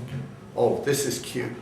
During an MSET inspection again, after I hadn't gone into quality assurance yet, I was still on the flight line. We're playing war games, so we got everything's full up, battle stations, everything's manned, and I'm the flight chief, production operations superintendent at this point. Just another title for, they utilized my scheduling and plans and scheduling. I had done my job as a flight chief, and they put me up a little higher because they needed somebody to schedule and work between pilots and things. And I recognized that just inside the entry gate, where you guys show your badge to get in, there's this big pallet that's marked explosives. Now, keep in mind, I'd just gotten back to Germany. The Baader-Meinhof gang had just blown up Ramstein Air Base. Not blow it up, but they got a bomb into it. They used a fire extinguisher, filled it with explosives, and did a fire extinguisher swap out. You know, hey, we're here to inspect your fire extinguishers. Yeah, okay. Oh, we're going to replace this one. Boom. And then they set off the bomb. So, I mean, tensions were high. The Baader-Meinhof gang, I mean, where they were looking at our cars with mirrors and everything else. That's the framework of what was going on at that time. So, I see this big pallet. That's a good sized pallet. You know, it's not just, it's your aircraft sized pallet, not a wooden pallet. And it's probably 5, 6 feet high, and it's marked explosives on the side. I asked the security guys, you know anything about this? No, it was here when I got here. Nobody said anything to me. And I asked around, anybody know anything about this? And I got on my radio, and I called the maintenance control center, and I said, real world, real world, real world. I have explosives down in my area. I am evacuating my aircraft and pulling my people back 200 feet. We are ending this exercise. You can't end the exercise. I said, I am ending this exercise. I am pulling back 2,000 feet. I'm moving all my aircraft and personnel. We have explosives on the flight line that no one knows about. Well, did I get some attention? Wing commander, the base commander, the deputy commander for maintenance, and all the follow-on gaggle come down to the flight line because I stopped a higher headquarters and evaluation that's going on. And once they understood what was going on, they, I got attaboy on the back. What it was is they were transferring for the sportsman's club up at Bitburg. They needed some black powder for their, black powder loading shooting competition, and we had some in our dump, and storage, and that had been delivered to be put on a C-130 to be taken to Bitburg. No one was briefed. The 1 or 2 people that knew about it hadn't notified anybody else. So yeah. So I got some more recognition. Oh, that's that Scherwitz guy again. Yeah. So anyhow, that was one little incident. I set a new record in flying hours for the OV-10 with my production operations management of matching air crews and airplanes and time and satisfying the pilot's need for training missions. And we broke records. Records that had never been achieved. 18,191 OV-10 flying hours in 1 month. I completed the Senior NCO Academy course by book So that's my next level. I'm already now a master sergeant. I was a master sergeant when I arrived at Egypt. And that's E7. So that's part of my educational level increasing. I also attended the squadron NCO. Oh, I made NCO of the quarter in 1982 and wing 81st Tech Fighter. I'm sorry, 601st Tech Control Wing NCO of the quarter. Now the 601st is the largest wing in the Air Force. So I just made NCO of the quarter for the largest wing in the Air Force. In November of '82, again, now I'm assigned to the task group because I'm in quality assurance. That's when I moved over to Group Chief Inspector, Quality Assurance Division. I was a member of the exercise evaluation team simply because I was in quality assurance, but I also took on some additional duties. I went down to Zaragoza, Spain to our weapons training detachment with 17 OV-10 aircraft and 69 maintenance personnel. I was the senior manager. I was the highest ranking member of the team that went down there. And this is, they do live fire training in the mountains behind Zaragoza in the northern region of Aragon in Spain. It was highly successful. 601st was awarded the Tactical Control Group Maintenance. Okay, getting ahead of myself here. While I was down there, I had identified, we found a crack in an airplane, and it was along the belly of the OV-10. We were flying these aircraft without centerline tanks, okay, because we were flying rockets and pulling Gs. We found out after, I guess, a week or two of flying this, we developed some cracks in the centerline. We found it on 2 airplanes, and I started looking at more of the airplanes, and we found 2 other airplanes. I grounded the fleet. That was another nice phone call to up north. But I also told them that I had a fix that had been discussed with our structural sheet metal people there. There was an engineer assigned down there that we consulted, and we had talked with our people back home too. But we had found a good fix, and we got all the airplanes repaired and strengthened based on the recommendations that I gave. So I got a lot of kudos for that. That's that Scherwitz guy again. I was awarded the 601st TAC Control Group Supervisor of the Year 1983. Once again, the largest wing in the Air Force. I won the 17th Air Force Maintenance Supervisor of the Year 1983. So I won at squadron level, at wing level. 17th Air Force is the next higher level. Awarded Headquarters United States Air Force's Europe Supervisor Maintenance Manager of the Year 1983. I was one of 12 in the Air Force.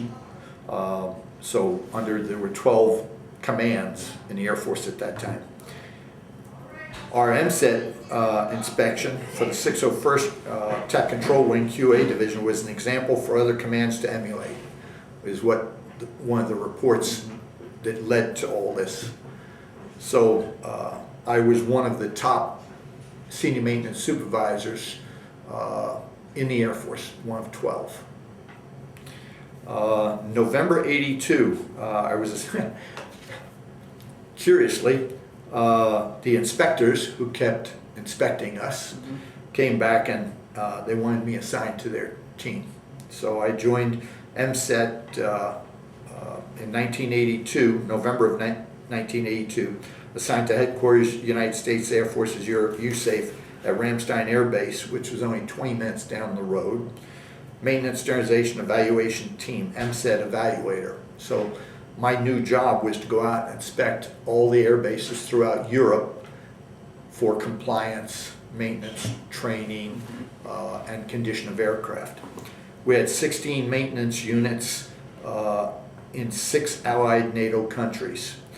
Team members in putting, I was a team member in putting a NATO day, training day issued for command and control. That I was one of the speakers there. Create a user comprehensive self-inspection checklist for technical orders, management and distribution out to all units. Gee, I had done tech orders once before, and I got up to headquarters and I started inspecting people, and I saw the same mistakes that I saw years earlier. So I wrote a checklist that was redistributed to all the air forces in Europe, how to do it, and if you do these steps, your books are going to be good. All you got to do is follow through. Yes, I did that. Yes, I did that. You know, and with each of these changes. So I created that. Developed a computer program to track over 400 suggestions being submitted monthly to headquarters, tracking their status, and provide presentation to 1985 Suggestion Program Managers Workshop. So I was assigned to be in the maintenance end of the house, a suggestion evaluator, and a young airman would put in a suggestion. It would go to the base or the unit suggestion officer. They would evaluate it, send it up to me if it pertained to aircraft maintenance or another division in headquarters. But I developed a program. I wrote a D-base program. That was brand new to the Air Force at that time. We were using ZDOS, Zenith. You know, IBM was over here. Zenith was. They were all competing, trying to get their operating system in line. But I created a program for tracking them. Nothing more than a database that you could sort and actually find out, you know, whether you fulfilled the obligations of that suggestion or required back.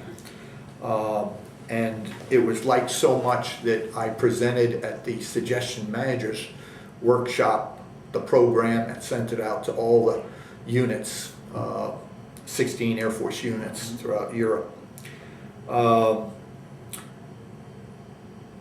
The Air Force Inspector General, the IG, lauded my suggestion program best seen in any MATCHCOM.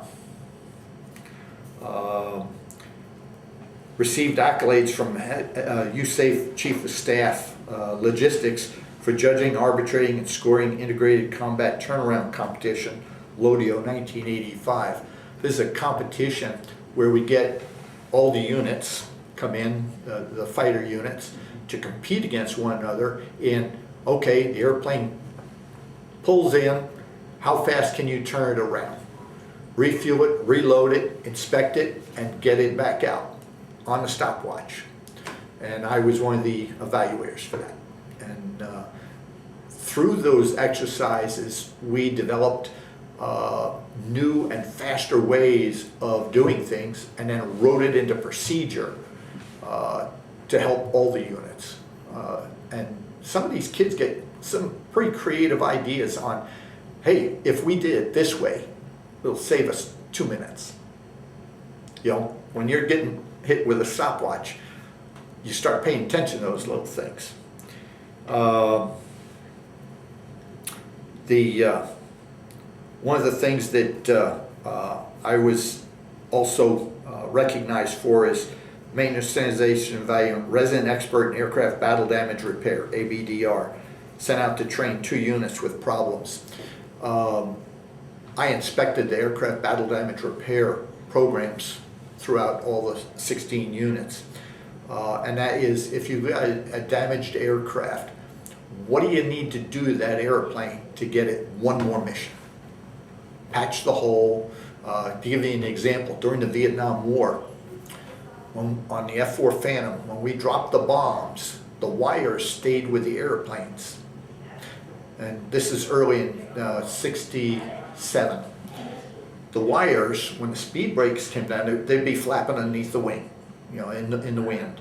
When the speed brakes came down, they would punch holes in the speed brakes. There was another young man in in munitions says, well, why don't we reroute these wires and send the wires with the bombs? When they release the bomb, the wire goes with it by just rerouting it, because the wires are on there to hold the fuse, that it doesn't start arming until the propeller starts spinning. So that was a change that took place, and that's just an example. We used Bondo, auto Bondo, speed tape, duct tape to patch these holes to get another mission during the Vietnam War. So this was part of that same concept of what do we need to get one more mission out of this airplane? One more mission. It's a bullet hole. Didn't hit any lines or anything else. Put some speed tape over it and keep going. All this damage took place. Let's take it off. Take one off another airplane that's broke for something else. Put it back on and get that airplane out of here. You know. Authorized use-safe crash damage disabled aircraft recovery program. Once again, when an airplane crashes, you have to get it up off the ground. They sent me down to, I inspected that program throughout the Air Force bases. I presented at the crash conference in 1985, and the Greeks asked us to come down to train at Hellenikon at Athens to train their Greek team. So I went down there to train the Greek Air Force technicians at Hellenikon how to lift an aircraft using lifting bags. Basically, airbags, marshmallows that you fill up with air and lift the plane, but you gotta tie off the airplane and stabilize it until you can get some cribbing underneath it to get the landing gear down. With my position with my FAA license working at MSET, I also inspected the aero clubs throughout. I was the only inspector on the team that had an FAA license, and so they said, the aero clubs have always been a problem. Why don't you inspect those too? What is an aero club? A Cessna 172, small sport plane. The Air Force always trying to promote aviation and getting more people into flying, get their pilot's license. So it was a social club that was privately owned by the members. They bought into it, helped pay for the price of the airplane. They bought the fuel from the Air Force, a good price. But what it did is it gave the base an opportunity to train more pilots, which the Air Force desperately needs constantly. And in fact, right now they're asking pilots that have already been retired to come back in after they've retired and run desk jobs to release some of the pilots that are doing desk jobs into the airplanes. That's going on right now. But I also went out and trained the transit alert maintenance personnel that handle transit aircraft, not the home-based airplanes, how to handle those small Cessna 172s and these club airplanes. It is the pilot's responsibility to maintain that aircraft while he's flying it, you know, and he can only do so much without a licensed mechanic. If he damages it, there's only so much pilot can do.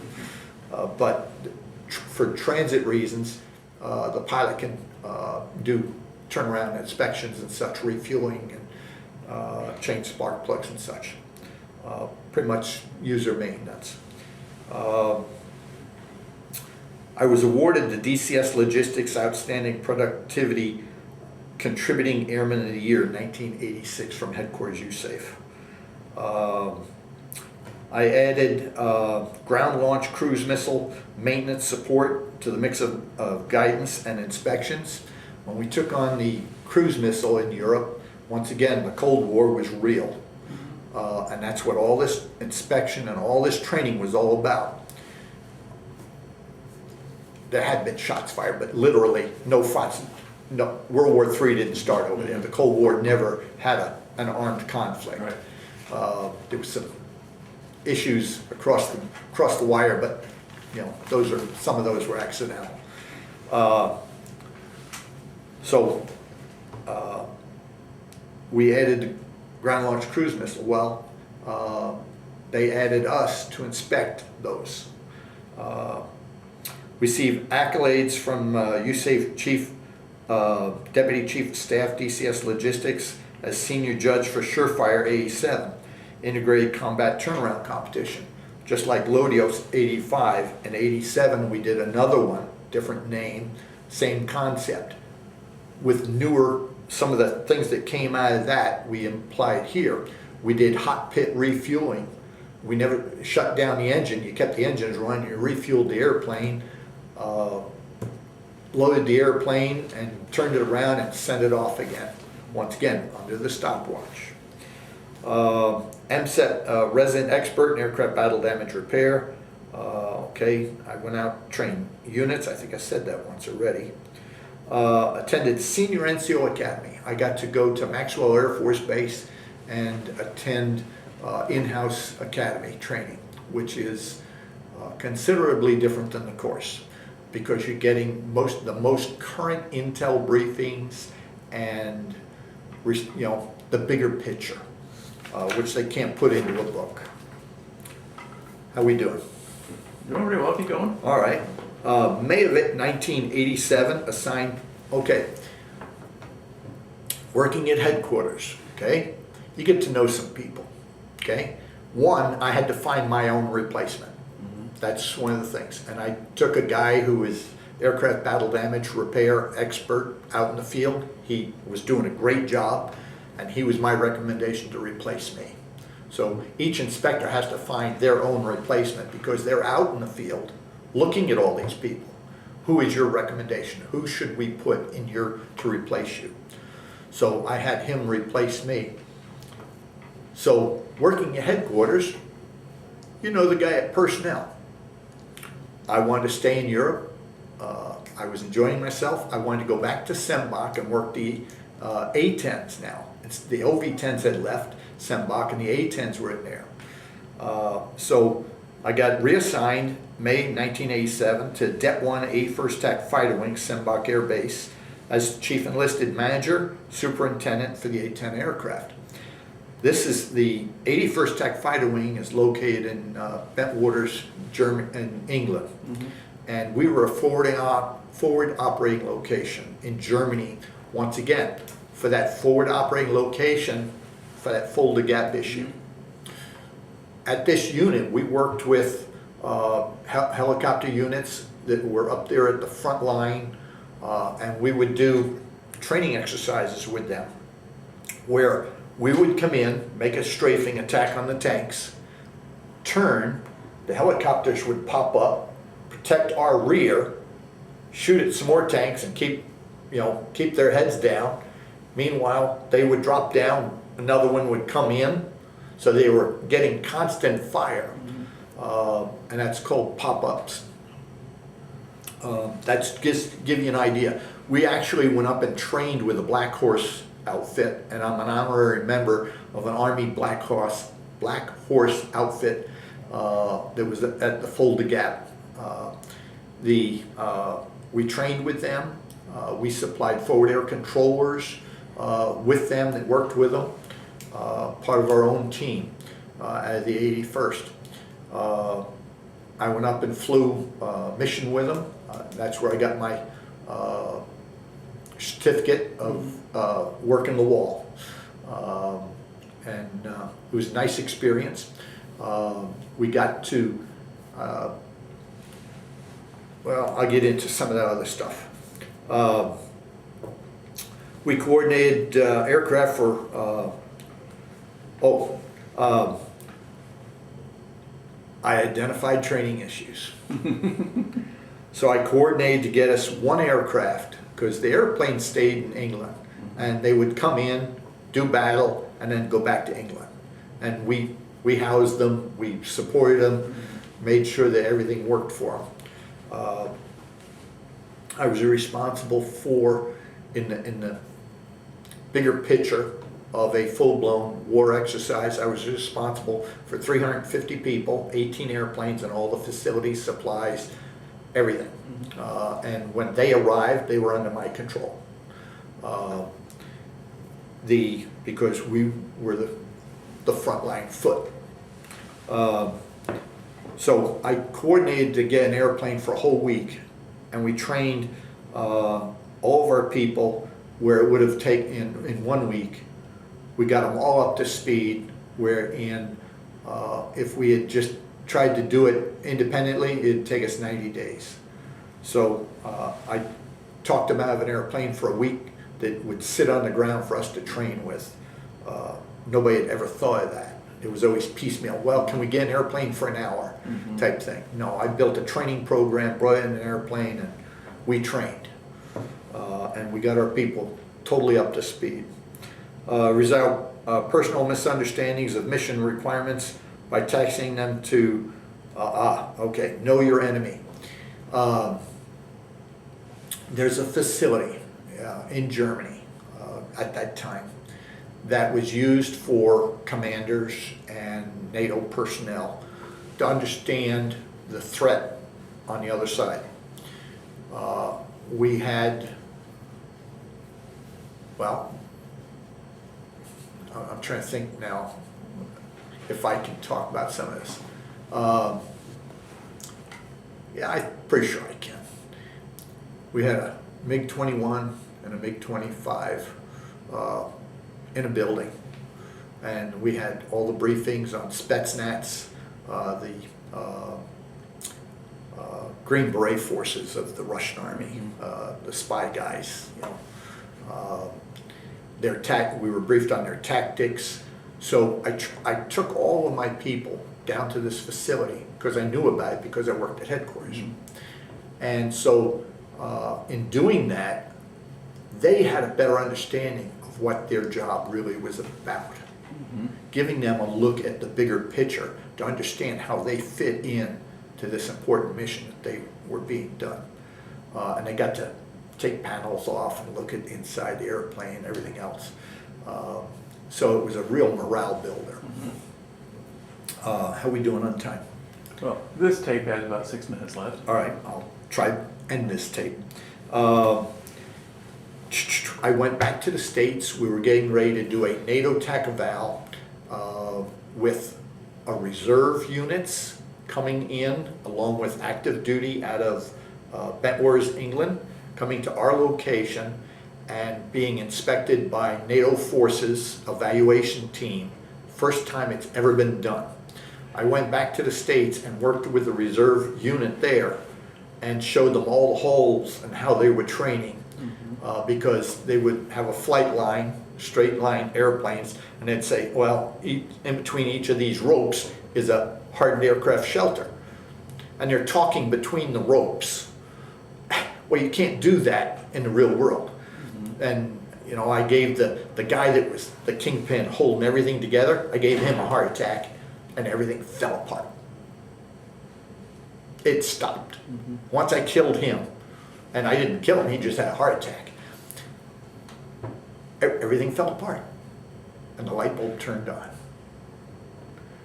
You got to relegate responsibility, train the people so that they can do it independently. Anyhow, TAC eval came. The evaluators couldn't tell who, because we're all wearing chemical suits, they couldn't tell who the regulars were and who the reservists were, because we blended in together. I wrote a database program. I bed down 350 people, 18 airplanes, had to go out into all the hotels, shift work, specialists.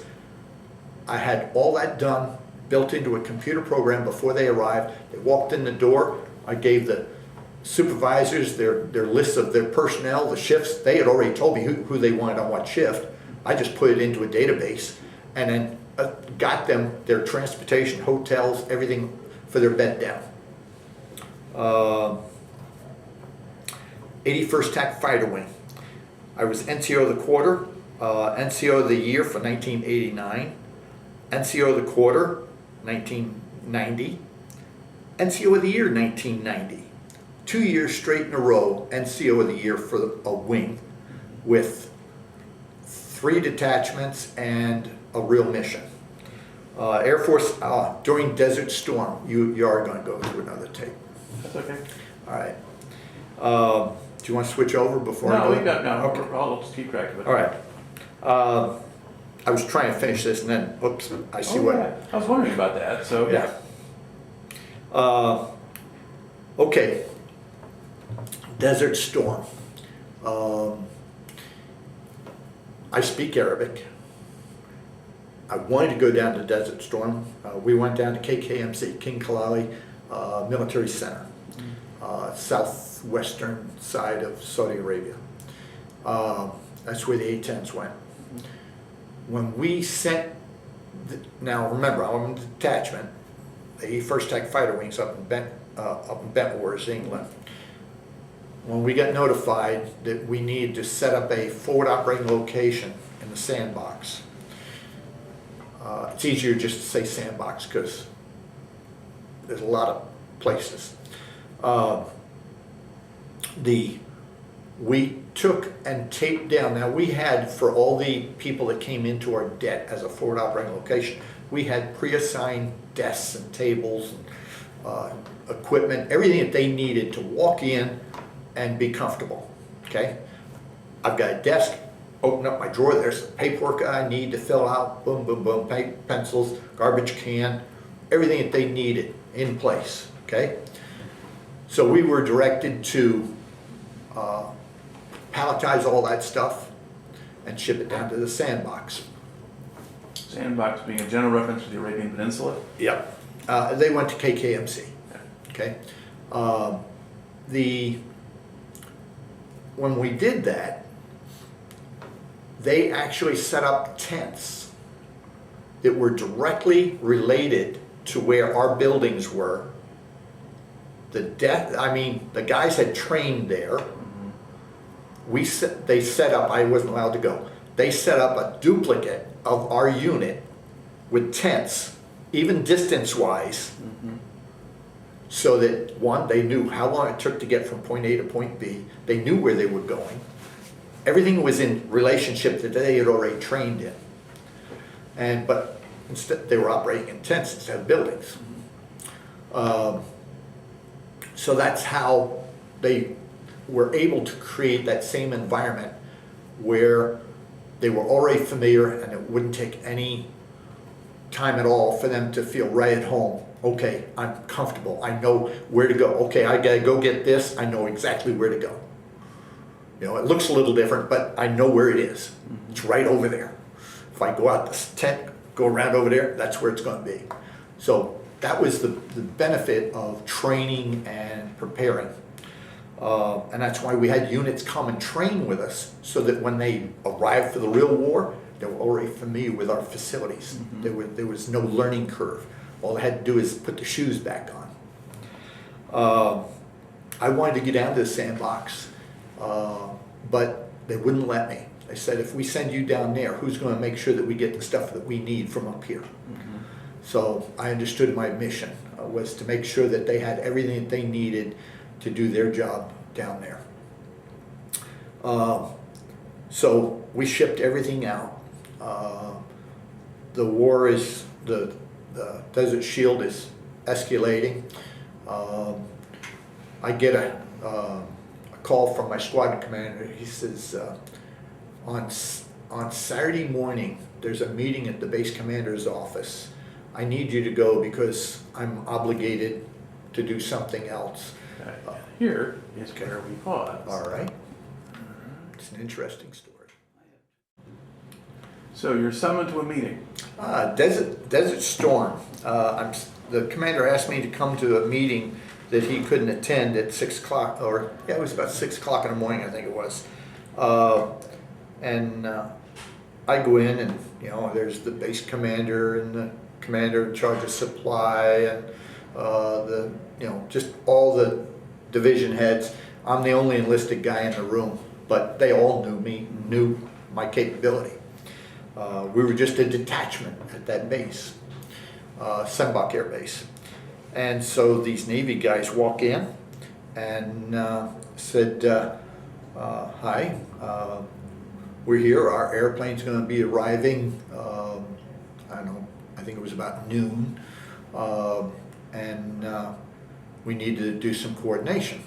So we're having this discussion, and I'm letting all the big wigs do all the talk and everything else. And I'm looking down at the Navy guys and I'm listening to the conversation. It says, they're offering up, I can do this for you, I can do that for you, not a problem, and just uneasiness of their comprehension.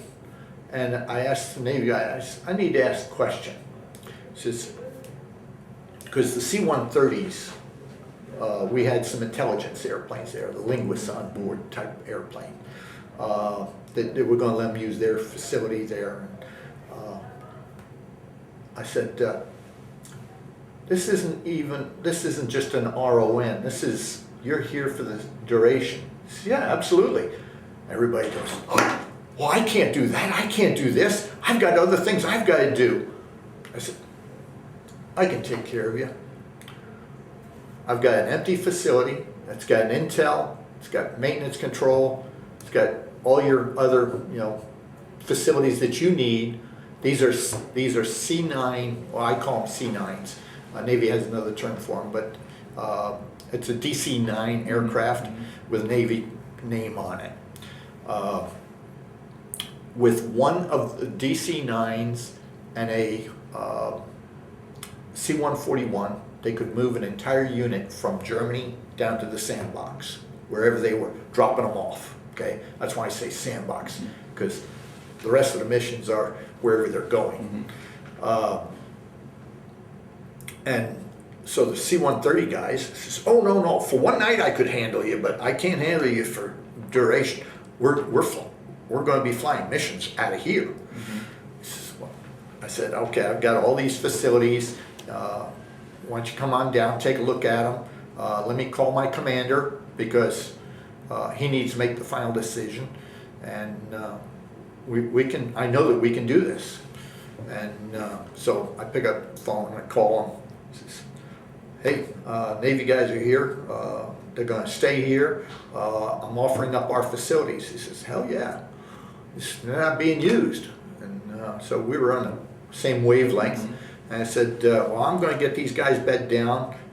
He says, I'll be down there in about another hour and a half. So he caught up with us. And I showed him all the facilities. I showed them where they could park their aircraft, interior facilities, the intel. We had a safe intel room, which was soundproofed. We had all the things that they needed to fight a war. We didn't need armament and everything. They were a transport.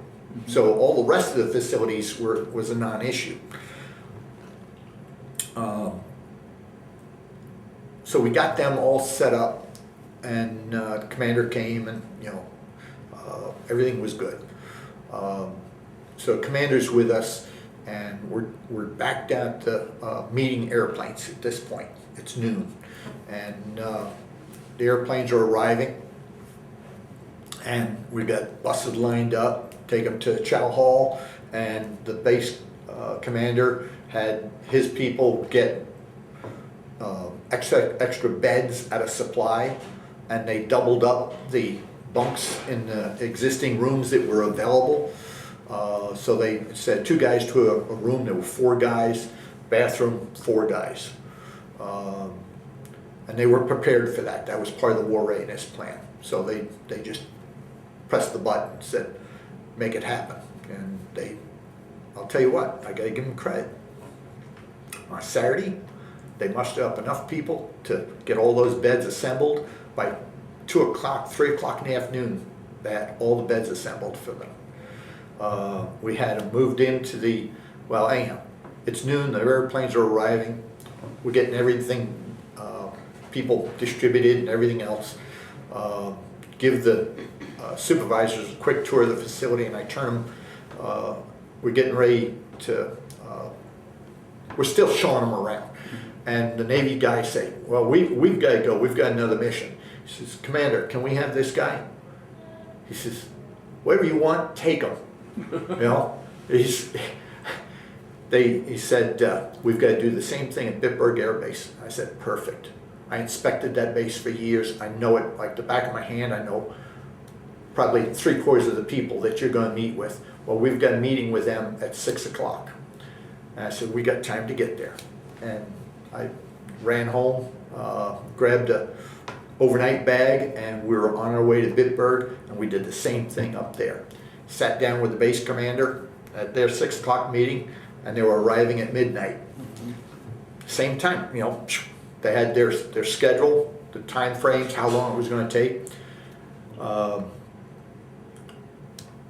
in the meeting room. A lot of the people around the table already knew me from inspecting them. And I said, you've got your squadron of F-16s already deployed. You've got the empty facilities. They need a parking ramp, and you've got that out there in the front section there. They can park the airplanes there. You've got your operations facilities and maintenance facilities already in place. They're bringing all their equipment. And we bed them down, went to bed that night, got up next day about 10 o'clock, and they took me back down to Spandau. I became the Air Force liaison for the Navy during Desert Storm. So that interesting little tie-in. So I spent, once again, we had a skeleton crew of detachment personnel that were still there. They didn't take everybody. We had a supply guy still, because we were still dealing with money and supply forwarding issues and things. I was holding down a lieutenant colonel's position as director of logistics for the detachment, which is not all that unusual. You get into small units, and chief of maintenance is a master sergeant or chief of master sergeant or whatever. So it's not that unusual, especially when you get into small units that a high-ranking enlisted guy will hold down an officer's position. One of the other things that happened during Desert Storm, or the Desert Shield, the buildup, we're probably into December, because it kicked off in February, if I remember right. December, January time frame. Let me back up a little further. Remind me about winter. Let's back up some. We still had quite a few of our people. They hadn't all been redistributed to fill slots with units. We were charged with. Let's back up even a little further. 1989, the fall of '89, the fall of the Berlin Wall. I even wrote a story about it. It's published. That was my first publication here with Lest We Forget. We had unified Germany. Germany had a lot of Russian equipment. They wanted to convert to NATO equipment because of the unification. So I had some excess equipment. We were funneling newer equipment to them, which probably stopped at that point, but however that worked out wasn't part of my knowledge. But we got one of their SAM sites relocated into Germany. I won't say where. We had to understand how a radar works. You send out signals on frequencies to bounce back, and those frequencies are changing constantly so that they can't, to deter jamming. Okay, so the signal goes out in this pattern and comes back, bounces back in that pattern. So this is all Soviet-made equipment. The Iraqis had Soviet-made export equipment, same thing that they gave to the East Germany. And what we did was took their equipment, copied their signal sequence, put it into our ECM pods, and then we got the ECM pods to our location. I won't say where. We then reprogrammed them, got them back to their location, brought more back and forth, back and forth. That was one of the missions that we did while I still had some manpower in preparation for the war. So when we went into the actual war, the signals that they were sending up, we were able to just scramble and tell them, here's our airplane, look for us over here, okay? So that was a way of defeating the radar. Just a little tidbit of how the time frame of the fall of the wall and some of the advantages it gave us in going into Iraq. And you probably won't find that in writing anywhere. You might if you had security clearance, but by now it's not even a secret. I mean, we had possession of all that stuff. I don't think it's that much. It was at the time. All right. The okay, so winter. All right. We're into winter just before Desert Storm yeah. kicks in, and it's snowing. It's, I don't know, a day of the week, maybe a weekend. I don't know. Don't remember. All I know was I got a call that they needed some help out on the runway. They had a C-130 coming in. It was coming in to pick up munitions to take down to the sandbox. And they just didn't have manpower. They had stripped all the personnel, sent them down to the sandbox. They didn't have enough personnel to do turnarounds and load and everything else. And my boss at Sembach Air Base was Lieutenant Colonel, who was married to the base commander, and she was Colonel. So she knew we had people that really didn't have a mission job. We were given things and we would do them, but she tapped her husband and says, I need some people.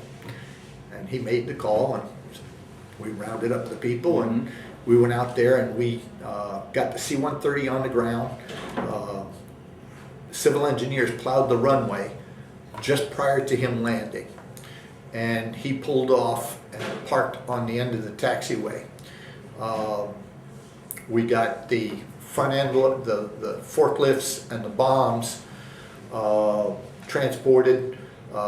We forklift them onto the C-130. We met the mission. We filled up the airplane with bombs and got it off the ground in the middle of a snowstorm. We got an attaboy for that.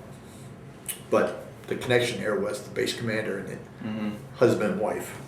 So we were utilized wherever we were needed. Air Force liaison, okay. The end of Desert Storm. Desert Storm took place. They were flying missions, the Navy, the C-130s were flying missions directly out of Sembach Air Base to the sandbox and returning back and forth. At Sembach, let's back up a little bit. Prior to even, I forget the time frame, it's on a photograph. The F-117, before it was known to exist, people worked on it, didn't even know they were working on it. It was made up, the landing gear were A-10 landing gear. Everything was off the shelf, build this airplane, okay, other than the skin. But all the bits and pieces and pumps and motors, everything was off the shelf. That's how they were able to keep it a secret. We had a mission. We brought in 2 C-131s and everybody in civilian clothes that came in. I was told not to ask questions, just support these guys. They utilized our facilities. This is before Desert Storm. In fact, they told the A-10s that they had scheduled some training there. Not during this time frame. And we supported these 2 C-130s. What they were doing was flying. This came out because same time frame Grenada took place. C1, the 117 became known. So just prior to them leaving, this Grenada took place, if you could put a time frame on that. They were flying the C-130s up to Frankfurt. There was a normal flight from Frankfurt to Berlin cargo route, okay? That was a standard flight, you know, once a day or twice a day, I'm not sure. But they flew up there, put the airplane in a hangar, changed the tail number, changed the markings on the tail, brought it out of the hangar, and flew to Berlin and back. And this went on for weeks. Not every day, but went on for weeks. What they were doing was testing the 117 electronics for the East German and Russian equipment that was tracking them and trying to read them and everything else. And how effective was the 117 in capturing this information. And then at the end, Grenada took place, and they gave me a nice picture of the 117, and thanks for all the work that you did. And interesting little, another piece of the puzzle, little piece. So the end of Desert Storm, they left the detachment equipment in the sandbox, KKMC, as a forward operating location if they need to go back. Mm-hmm. That meant our mission there was no longer needed. Funding, everything was happening all at the same time.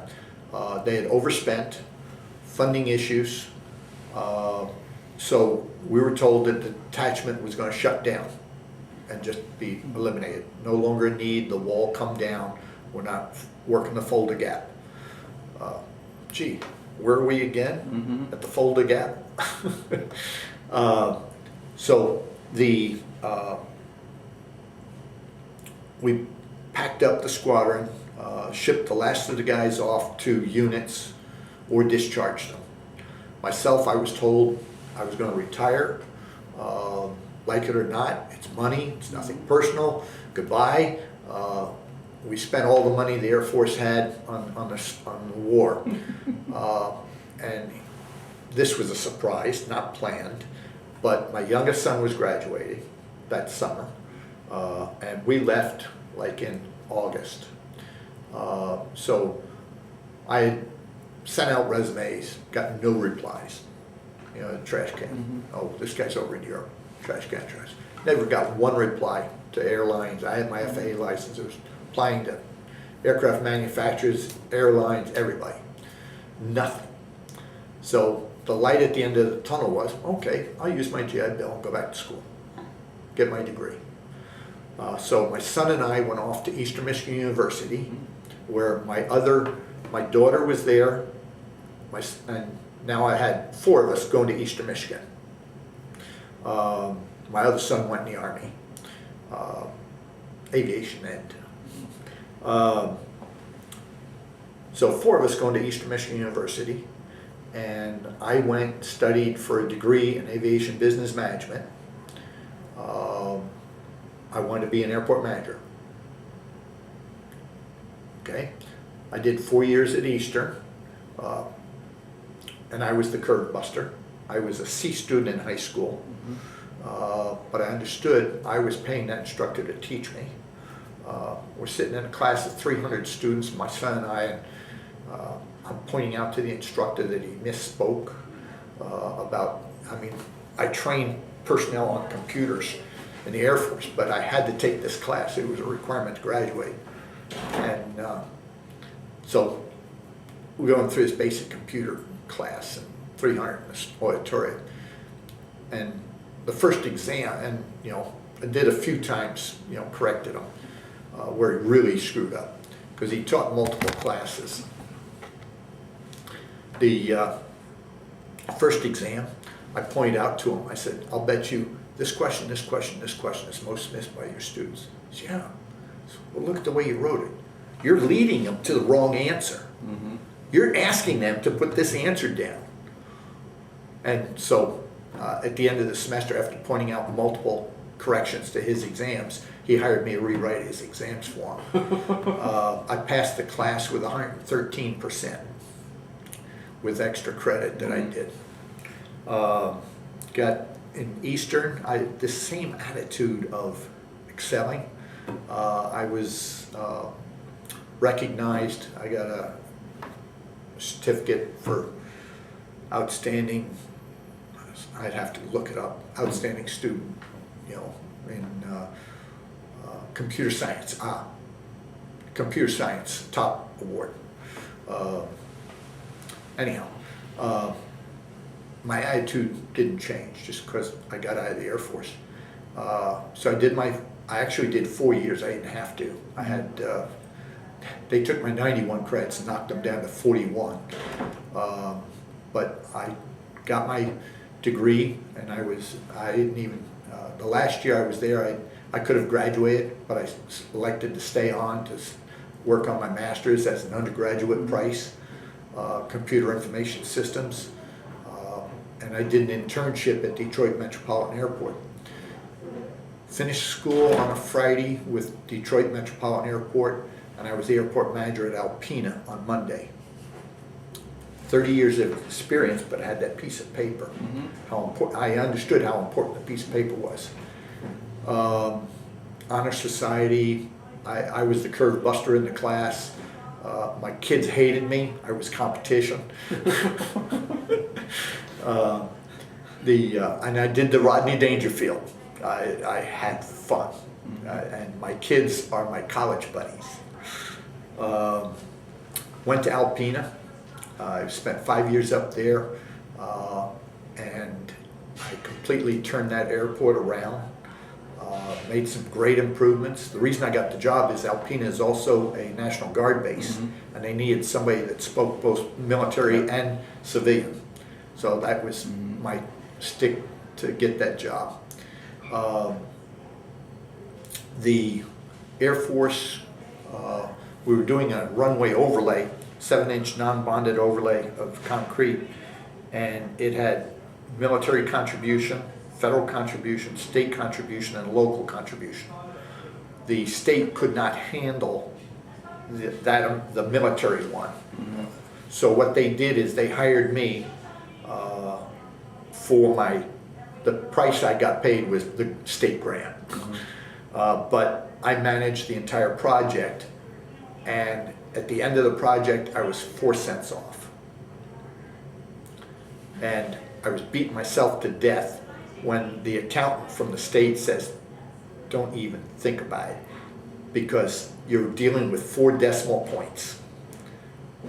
You know, it's a rounding. You're the best project manager we've ever seen. So once again, I got accolades. Benton Harbor was under emergency management for the airport before the city and the school got taken over. The FAA had threatened to close the airport because they had found repeat discrepancies constantly. Does this sound familiar? Mm-hmm. So the state had to send in their state inspector to take over the airport until he could find a suitable replacement. He asked me 3 times to come down here. I came down 3 times, trying to convince me to take the job. None of the airport managers wanted to work at Benton Harbor. The reputation, everything else, nobody wanted the job. They would advertise nationwide, but nationwide, the rumor on the street was, don't take the job. Mm-hmm. And he finally convinced me, he says, you only got one way to go, and you're the guy to do it. So I accepted the job. There was some handshaking, backroom discussions that, okay, you're hiring this guy, and you will leave him alone. If he does something wrong, you can always prosecute him, send him to jail. But he's not going to do anything wrong. He knows what he's doing. He knows how to fix this place. And, you know, there was some individual handshakes that they would leave me alone. And within 90 days, the FAA came back, and gee, there was a familiar statement. This airport is one to be emulated by other airports. And I just showed that to Flo, the office manager that I Right. used to work with. You know, early on in my career and later on in my career. It's been a fun ride. I did 15 years as the airport manager at Benton Harbor. I bought over 150 homes, 160 navigation easements, diverted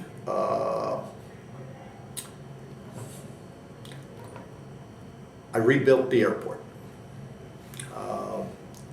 And I'm proud of it. I'm accepted in the community as a community member and respected, and I appreciate that. It's all comforting to know that you've accomplished something. So I feel real good about my life. My kids, I must have raised them right because they're all doing well.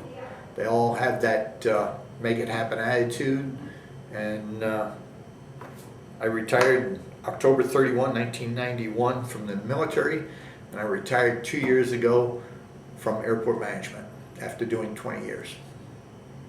So All right. I'm currently working at a winery Well, why not? to go back in time.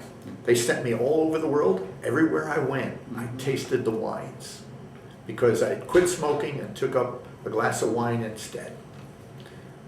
So I think I have a wonderful future ahead of me. Well, you certainly have an interesting past, so thank you very much for Been- taking the time to share it today. Thank you for the opportunity.